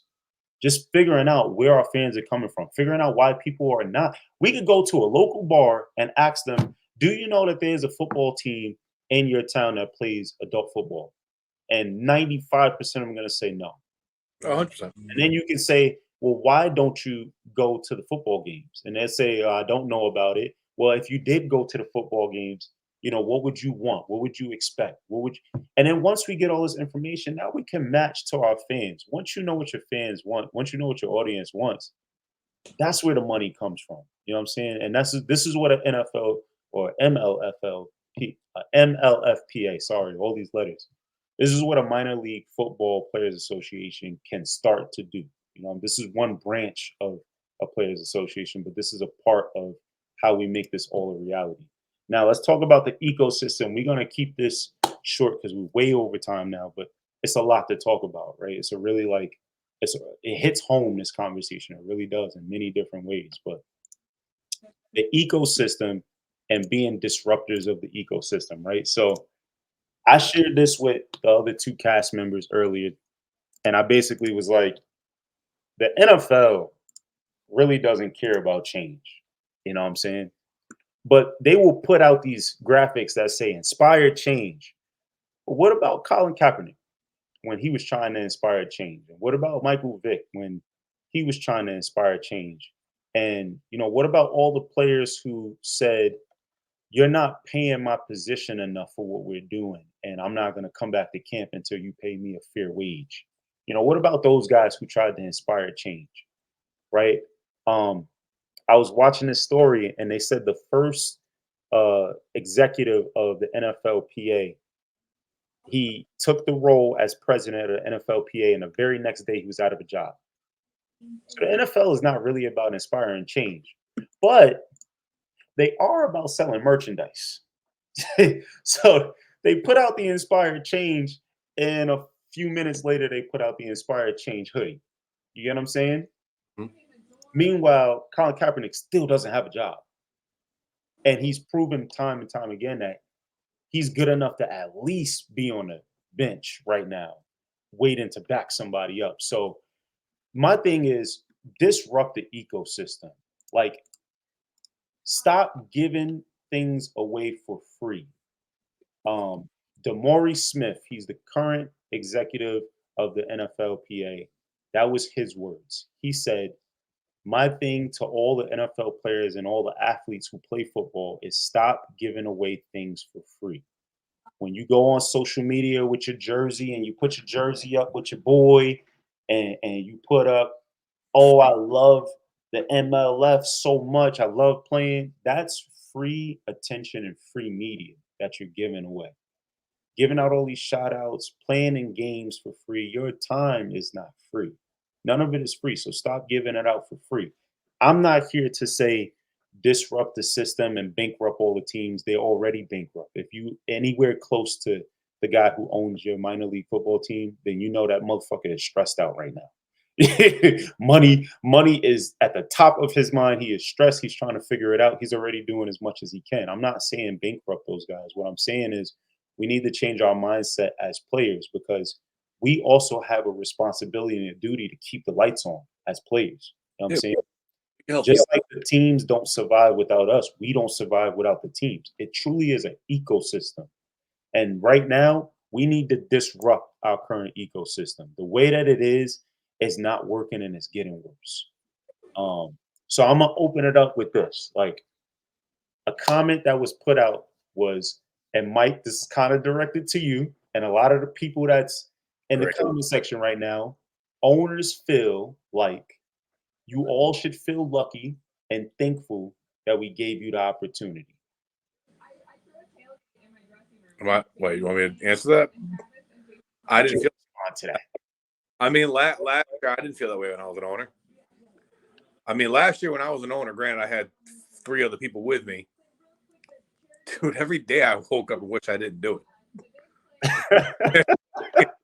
Like, and I'm sure there's guys out here that feel the same way at times. Like, the reason I did it and what transpired were 2 different things. You know what I mean? Like, and there's going to be owners that had different experiences than I did. I also worked with different people. You know, I was a team of 4 owners, which is extremely hard because you got 4 minds going against each other 24/7. And you 2 know the other guys, so you know what I went through. Right. So, you know, for me being the owner, I never felt like, you know, you guys should have been lucky to play on my team. I was happy you guys came to my team. You know, all I wanted from you guys was the dues. After that, I felt like just be part of the team, be a player, make this team go. Let's be successful. But that was my vision for that team. That wasn't the same vision of the other guys. You know, and that's across the board. I'm sure you guys that are, you know, owners on other teams that are in it to, you know, they're going to high dues and pay very little for that team. You know, I've heard the horror stories about their owners where they promise everything, give nothing. And then there's other owners where they pay a shit ton of money out of their own pocket to make that team run. I personally wasn't one of those owners because I had 3 others. So I wasn't, quote unquote, the money out of, you know, I was one of the owners more so to be, as you guys know, I was more of the player owner. You know, like I played with you guys. I was there to kind of make the team successful. So I was being more used as, let's get this team to work and gel and be part of, you know, a unison to have one goal, where the other owners were more of the backdrop stuff, right. You know, where I was kept in the dark on a lot of stuff too, as you know. But as far as like that comment, like, no, I don't think players should be lucky that I don't think players should be lucky that the owners exist or the teams exist, because at the end of the day, what's the opposing aspect of that? That we're just not going to play football. We're going to play backyard football with our friends if that's the case. You know what I mean? Like, or you're going to travel a certain amount of distance to play for a team that does exist. If you're that, you know, if you're that wanting to play football, you know, at least with the helmet and the pads. I mean, how many guys in this league and our other leagues all play flag football? A lot.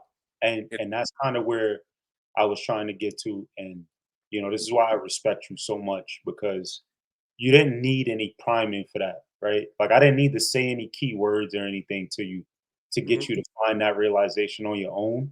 And we're talking to a guy who has played at the high levels, he's done it all, as far as, the dreams that all of us have in the minor leagues, went to a D1 school, bounced back like most of us do, played arena, played for really competitive, like top tier, minor league program, went to, the NFL and tried his hand at that, you know, and then you came back and you played again and then you started a team. You know what I'm saying? That's like everybody's like Yeah. path, what I'm saying, that's playing at this level. And I had a 12-year exodus. And then at the end of it, you came to the realization that the power is really in the player's hand. We could just stop playing in this league. We could just stop playing for this team.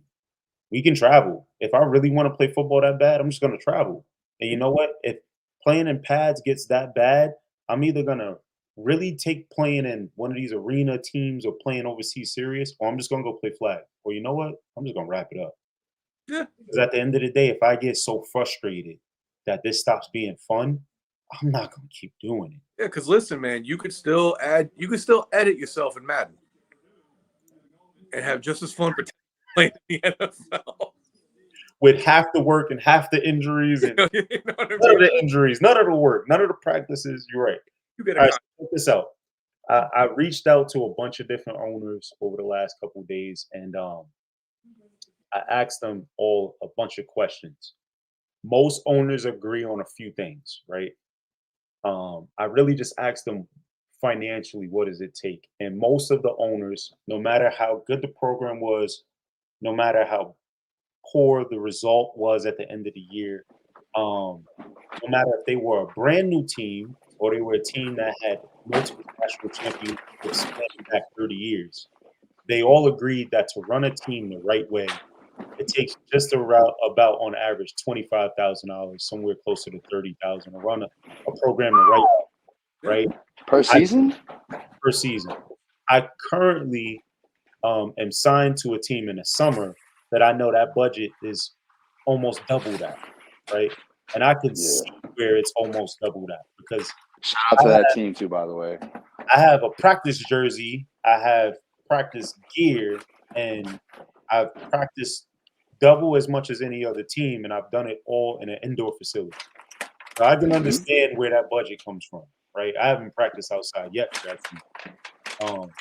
But if you talk about making a reality out of this whole thing, teams being insolvent is a problem.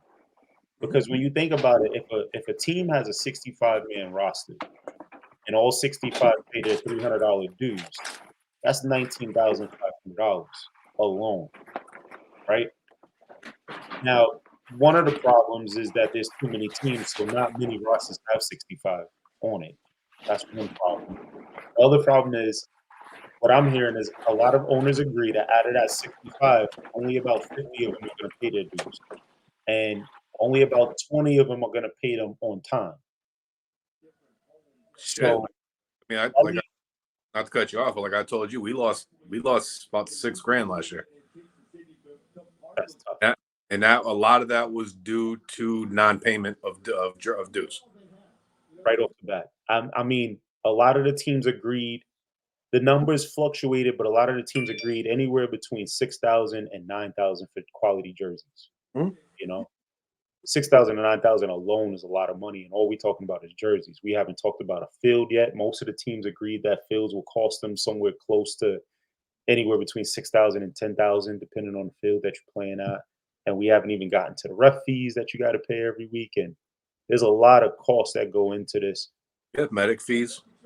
You got medics, you got photography. Everybody wants to have their film, but film costs money, especially quality film.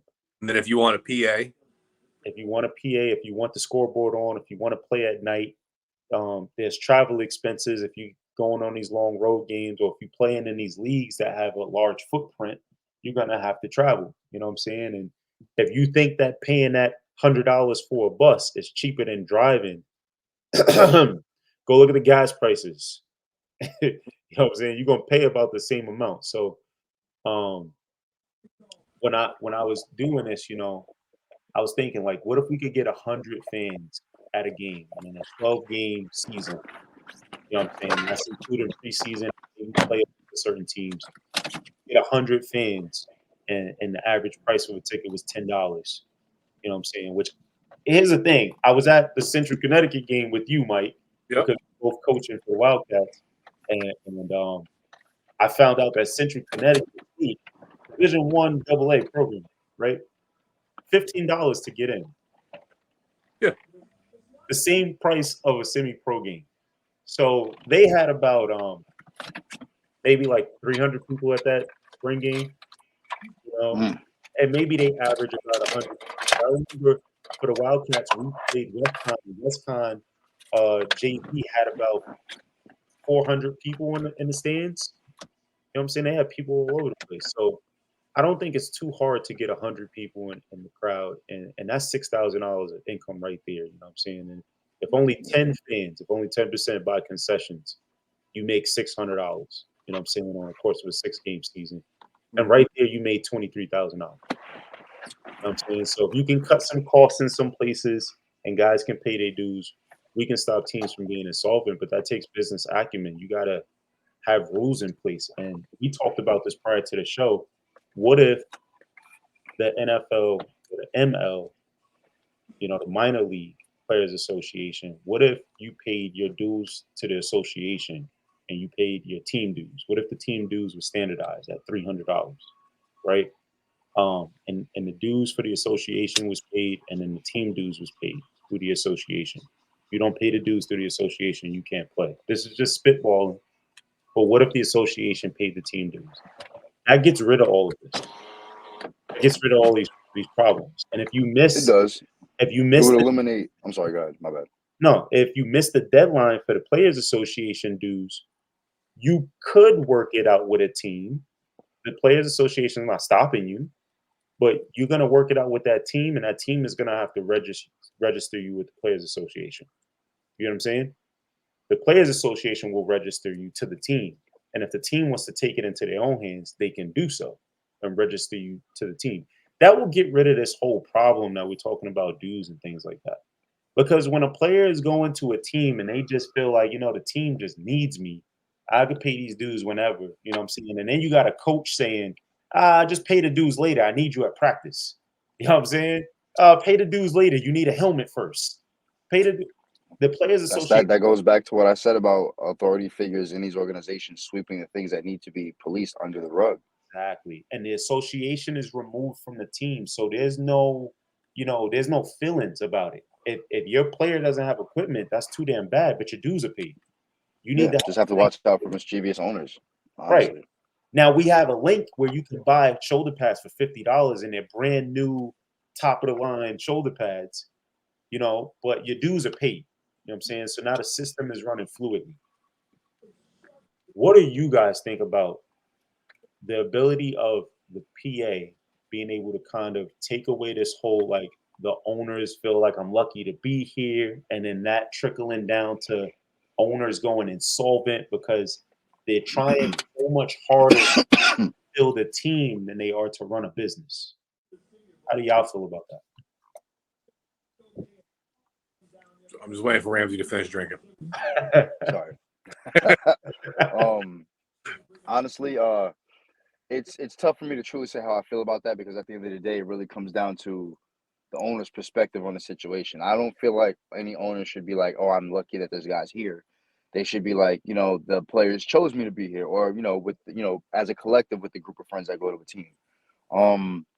When it comes to I mean, like you said earlier, players do hold all the power, and if it wasn't for the players, there would be no organization. If we were to all as a collective say, you know what, fuck this guy, we're not playing here, then he's gonna have to deal with what's left, and is that enough left to deal with the team or fill the team? So it's a very sticky situation, for lack of a better term. But I mean, I don't know. It's I don't know. I feel like I would have to step out of myself and really look at it as I'm that not that guy kind of thing, but this shit isn't running without me. And I feel like that's kind of tough for me to tap into right now. I think it comes down to, I mean, like, if I was just the owner by myself and and I think you guys would both agree, if I was just the owner of the team that we were all on last year at some point, it would have ran a lot smoother.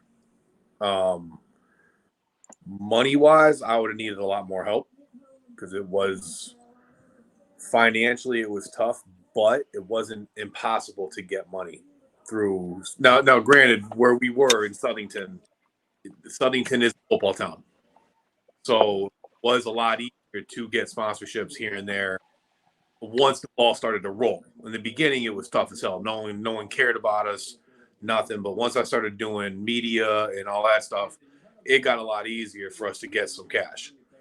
That's why, with even taking the loss of not getting the players' dues, we were still able to go buy jerseys. We were still able to do a lot of stuff. So I think it comes down to what the owner wants to do. You know, like no owner wants to spend out of pocket. You know what I mean? Like, Yeah. clear. I mean, some owners will, but they don't like it. You know what I mean? And let's be real, some owners out there have the money to do that. Some owners can do that. Not all owners can do that. So it really to me comes down to what the owner himself or herself is going to want to do. Yeah. You know? Definitely. I think the Players Association would take on a lot of responsibilities, and it would be a massive hand and pot organization, because that would be one of the roles, right? One of the roles would be working with the teams as well to solidify sponsorship. And again, commercializing the athlete is the engine for commercializing the team. You know what I'm saying?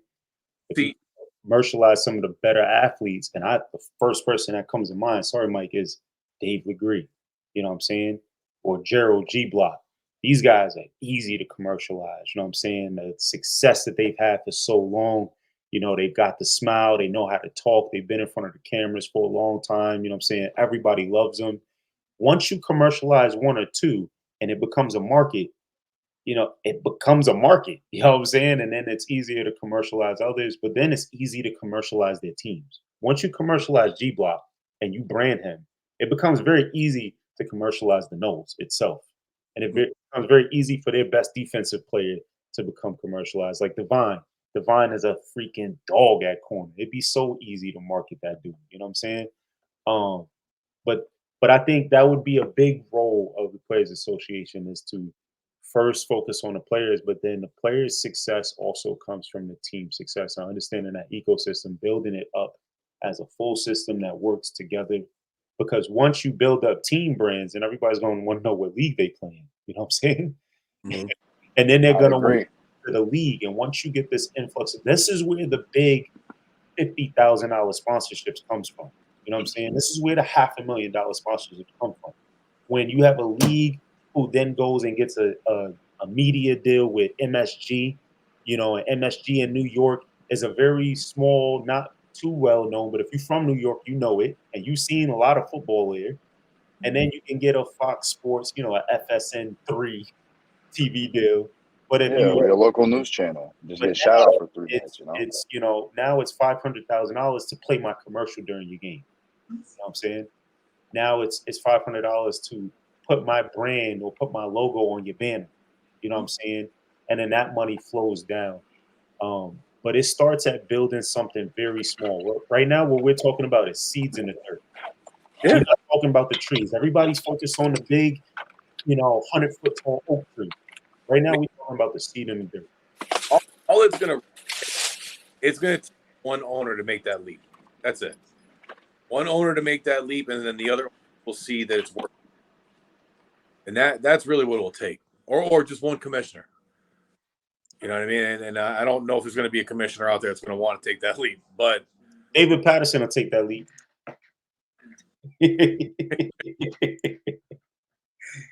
He already did. I mean, if you look at I was reading some of his comments. He said he did it a little while ago. if you look at what Dave Patterson did with the IFA, though, he broke away from the system. He defected.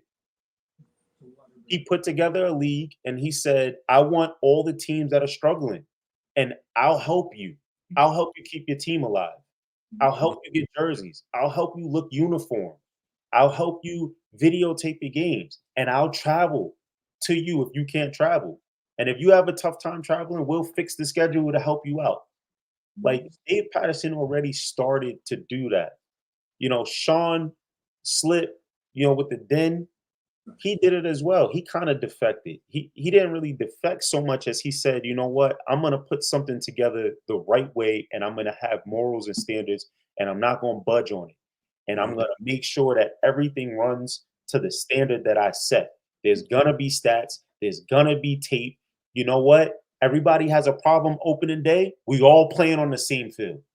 And I'm gonna pay for the videographer to be there from 8 a.m. till 10 p.m. the next day. You know what I'm saying? We have it happening in small pieces, but what's happening is it's not unified. The problem is that, and this is not, as well as the guy that you've been arguing with the whole last couple of days, Vince McMahon of football, who's taken every fucking team there is. And Yeah. I hate to say it, but you kind of need him to like jump aboard, but he's not gonna. He's kind of making it proof that we would have to prove undoubtedly that this is going to work for him to even fathom it. You know what I mean? Or you would have to have every player in the ECFL jump on board to where they have to do it. That's what we would have to do. Because Vince McMahon ain't going to do it. We would have to have every player. That's a new nickname for him is Vince McMahon. We would have to have the vast majority of players, and it would have to come from the most successful teams. So the Shams, the Admirals, the Bandits, the Mustangs, the Panthers, those are the teams that It have to be the 90% of their roster, at least minimum, would have to agree and sign and be willing to not play football unless he made the correct changes in order to make the system better for everyone. And even so, the ECFL is one of those products that is built in such a well-mannered way that that's a 3A league, that's a paid league. That is the closest thing you're going to get to the NFL and semi-pro football right now. You got and listen, I'm not shitting on Jim. Jim's doing a fucking hell of a job. Like he's doing his thing. He's killing it. So before he starts commenting on anything that I just said, I'm actually giving him props on that aspect. Jim, we know you don't own the league.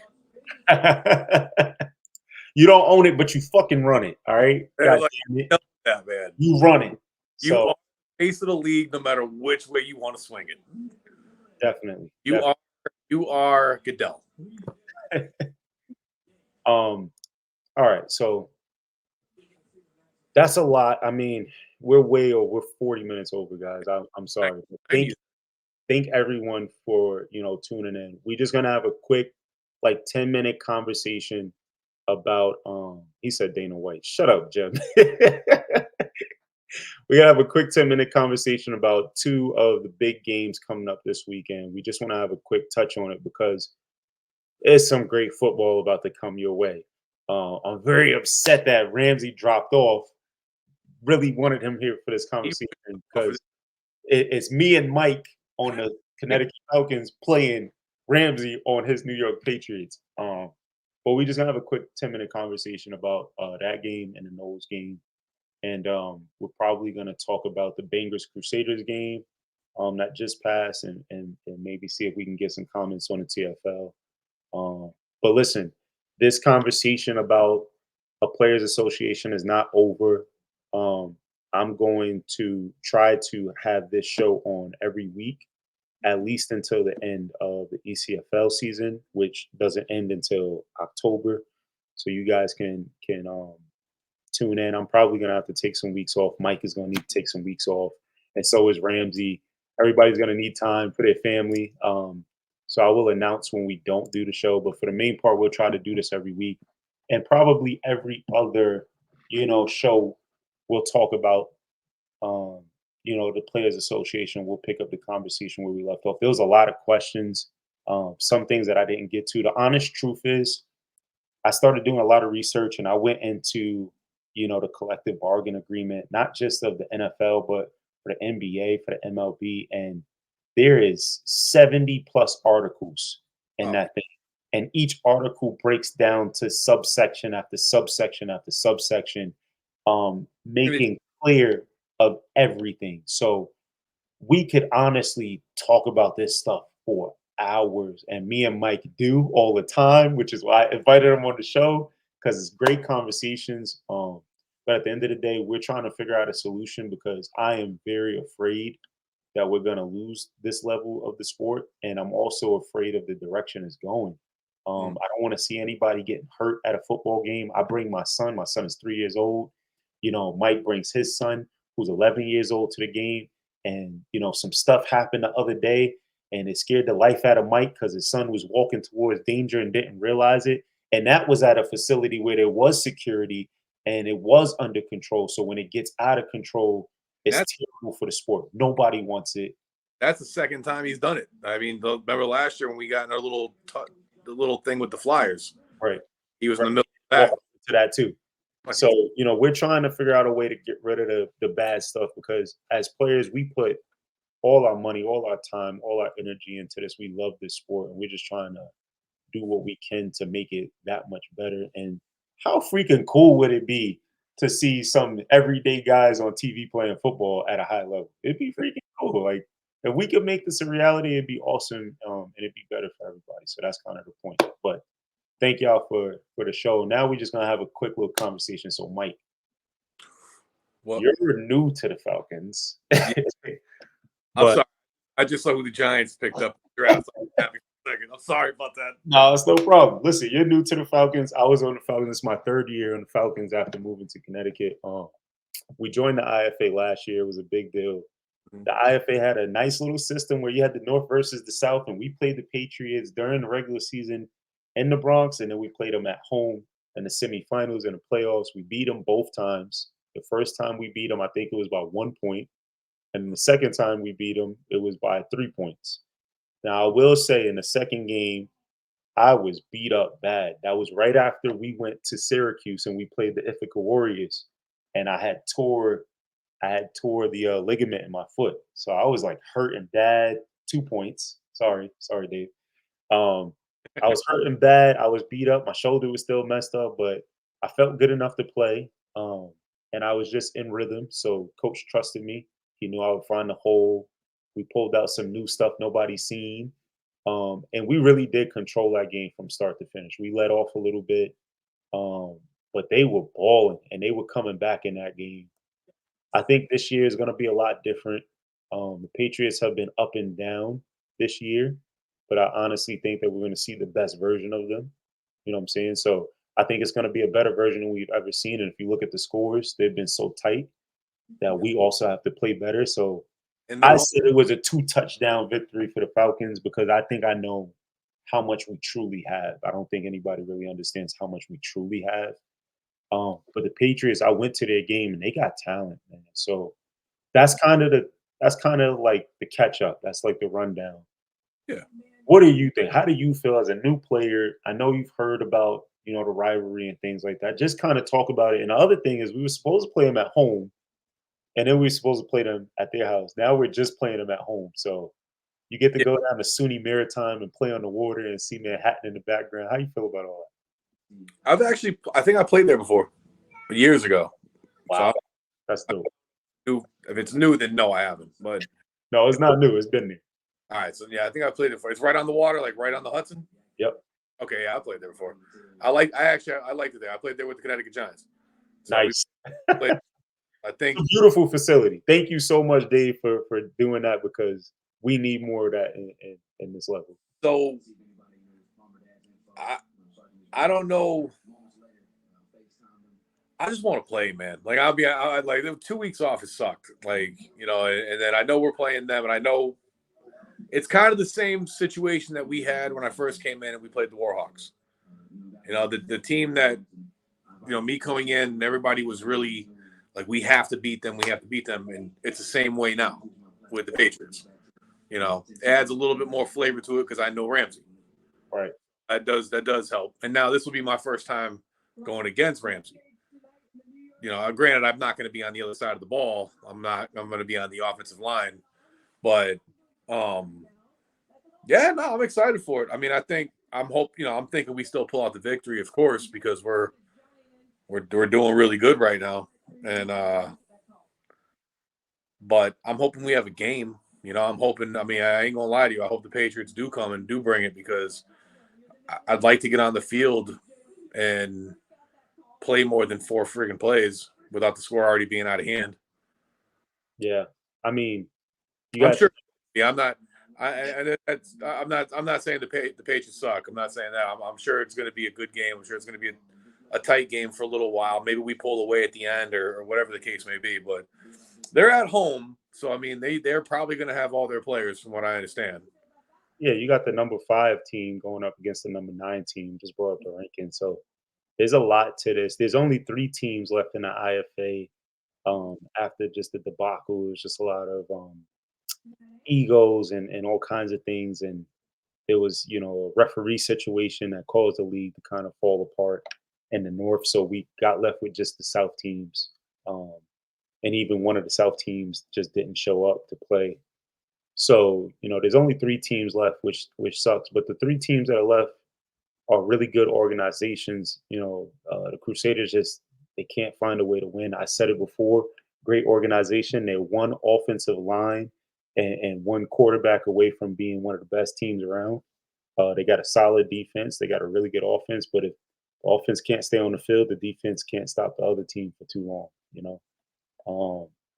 But there's a lot of tension here because this is also a preview of the IFA championship game. Yeah, Obviously, with the yeah. Crusaders not having a win, it's obviously going to come down to the Patriots and the Falcons, unless the Crusaders shock the world with a winless record and beat one of the better organizations in the Northeast in the playoffs, which I very much doubt. Um, Who would they play? it depends on who wins this game. If the Falcons lose, then they got to play the Crusaders first round. If the Patriots, if they lose, then the Patriots will play them first round. The Crusaders did beat us. David Patterson is telling truth. We beat them 40 something zip at home, and then we went down to Brooklyn. And the honest truth is, nobody took it serious. A lot of guys didn't show up. We went down to Brooklyn, and they came to play, and we got shot. That was last year. Yeah, that was the one where Divine threw a bomb off his back foot last second. The ball hit Quan in the chest, and I don't know if he was blinded or what, but he didn't come down with it. There was a lot that happened in that game, but they're not the kind of team that you could sleep on. You got to take the Crusaders serious. They might be winless, but if you don't come to play, they will shock you. You know what I'm saying? Yeah. That was kind of the point of me doing this power ranking system because a lot of these semi-pro guys, they like to just downgrade teams and just make it seem like I don't know. I grew up in an era where it was every inch meant something, and it was any given Sunday. Like, don't take nobody because anybody will take your shine. And that's the thing. I've been playing football for so long. I mean, you played me now for 2 years now. I don't. I do my film study. I watch the games, and the problem with semi-pro football though is, one day I'm watching game film, and you're like, yeah, that guy no longer plays on that team. So then I'm over here learning that, and he's not on the team anymore, and I'm like, oh, good, all right, cool. So it's difficult in that manner, but if they're running the same scheme, the same defensive front, and all that stuff, then it's a little bit easier to go through. But I'm hoping for a battle. I'm hoping whoever lines up across from me is ready, to go at it because I've had 2 weeks now off, and um, just I want to hit somebody. So there's that. Had 2 dogs on the defensive line. I'm sure they do. Correct me. I can't remember his name. The Spanish guy. He coaches for Cardinal Hayes, and he wears number 58 on the D line. He's a dog. And then they got Molly as well, who's also a Dolphin. Um, I think he's triple duty. He might just be double duty. He's also a New York Dolphin, but Molly is an absolute dog. He's been around the TFL for a long time. I know dude by face. That's how much I played against him or seen him. I'm ready to have a good battle. Yeah, they got some good guys. They got Xavier Carp, who is an absolute dog at linebacker. Well, I don't know if Keese is gonna play corner and quarterback, but if Keese plays corner, I mean he's a AAA level corner. He's a dog. He's a dude. As you know, this year so far, my battles have mostly been with the linebackers anyway. True. Well, they got a linebacker I've never seen before, but everybody's saying that he's a freaking dog. He's a beast. I think maybe I got there a little too late to really see him in action, or maybe he was taking it a little easy. But he played at Fordham, and he's got the size, he's got the athleticism, he's smart, he knows football. So we're gonna talk about this, Mike, offline. But I'm gonna need you to go ahead and climb to the next level. You know what I'm saying? Yeah, no, I hear you. It's gonna be a great game because Patriots, they got Coach Black, who is a great coach. He also is a commissioner of the TFL. I believe he owns the TFL as well. And he's a legendary coach in himself.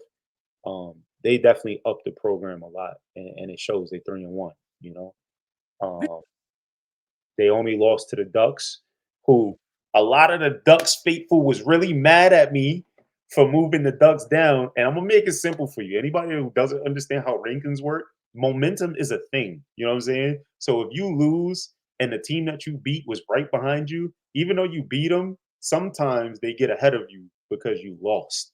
It might just be for the week. You might go back up when you get a win, but momentum is a thing. Like, guys, I put a lot of work into this ranking system. Jeez. Well, anyway, we were talking about, score predictions. I said 28-14 for the Falcons. And that's honestly, that's pretty close. Like, people think that 2 touchdown lead is like a big deal. It's really not. Like, when you talk about the explosiveness of the Patriots and the explosiveness of the Falcons, that's really not a big score. Like, I believe that both defenses will play pretty good and they will slow the tempo of both offenses. I think the Patriots really suffer right now at the offensive line position. I know they're going to bring in some big name guys, but even the guys that they're bringing in are a little on the older side. Hey, We got a really young defense. nothing wrong with being a little older. That's true, but when you look at our defense, when you look at guys like Willow, like Angelo, you look at Maz, like our defense is young and fast and athletic, and we practice. We go over skills. And our D line of all the places is the ones that are usually at practice.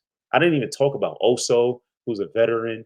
Like, we got a really good defensive line. So if you're struggling at O line, you're gonna If have I a problem with us. swapped over, Yep, because then no one's ever seen me play defense. So there's that.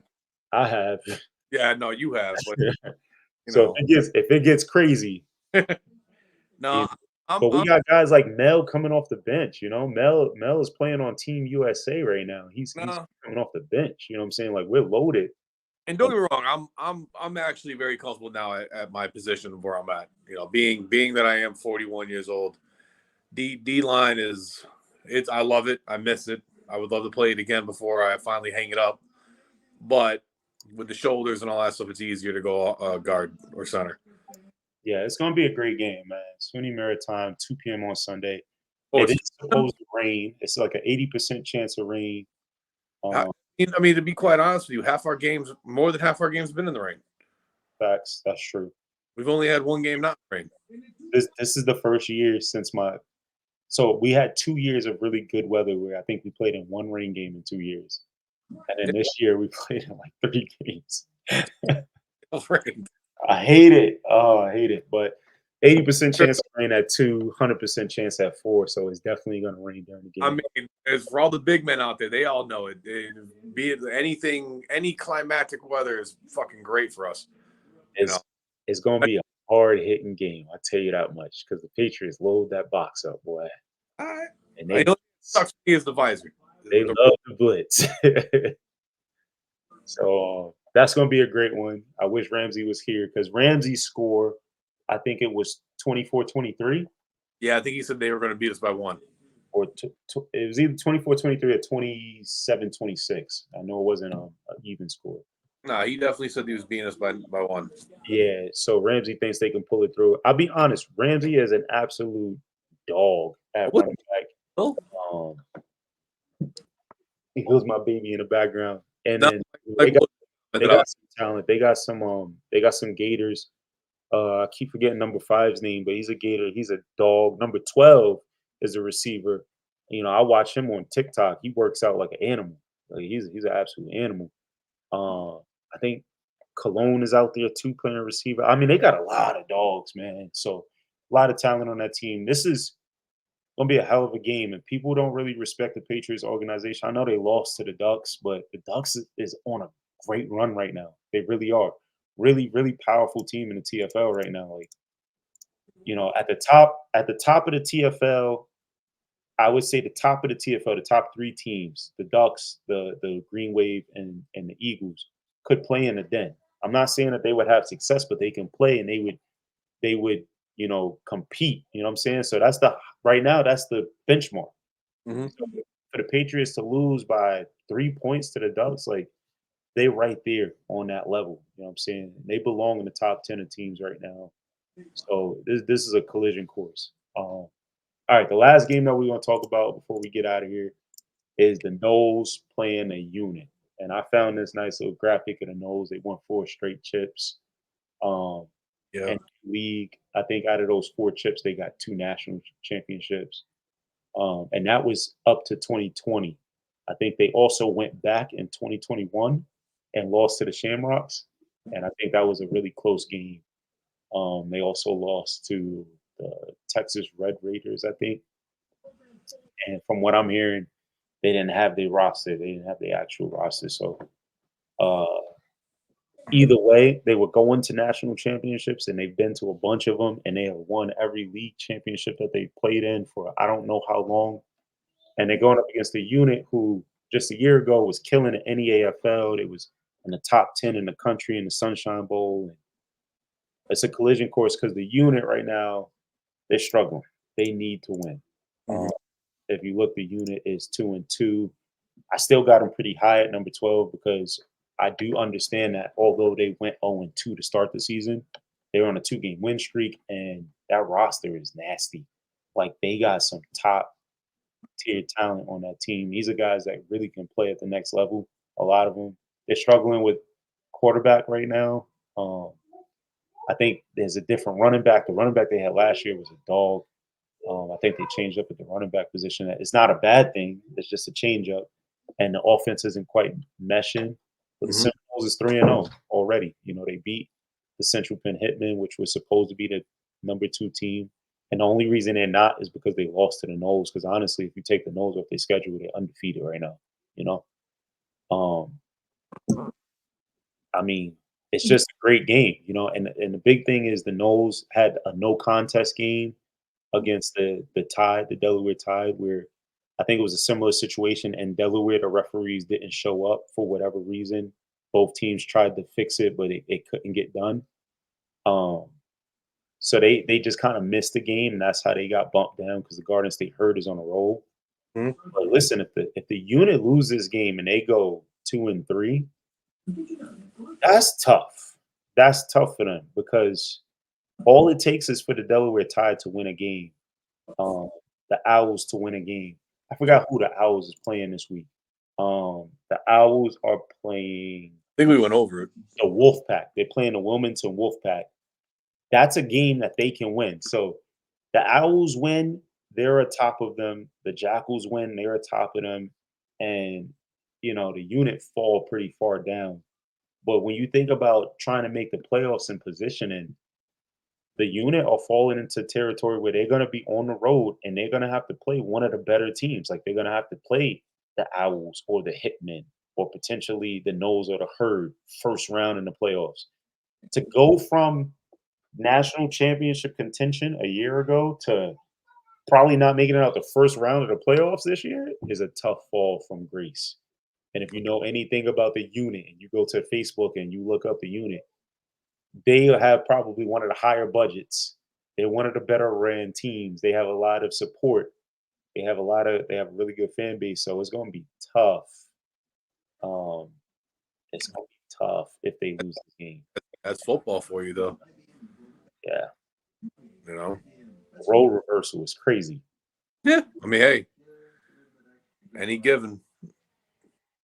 So there's a lot of Seminoles that double duty.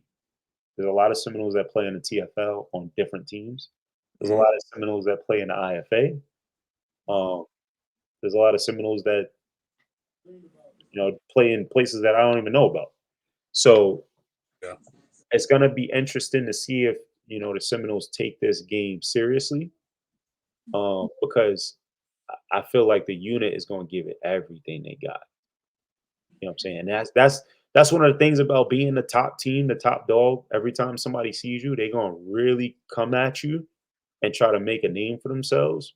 But the unit is one of those teams that I think really could shock the Seminoles because they truly have the talent to play with them. And if the Noles take them too lightly, you never know. So No, you're not wrong. we'll see. We'll see what happens, man. There's a lot of good games this week coming up in the Den. I know in the TFL, there's a lot of good games. The TFL IFA merger is still going on, so the Mount Vernon Bangers play the Crusaders.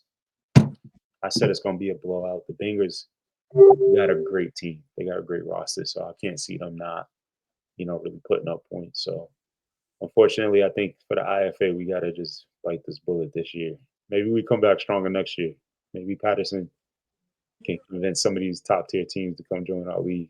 It'd be fun. I mean, that's in talks.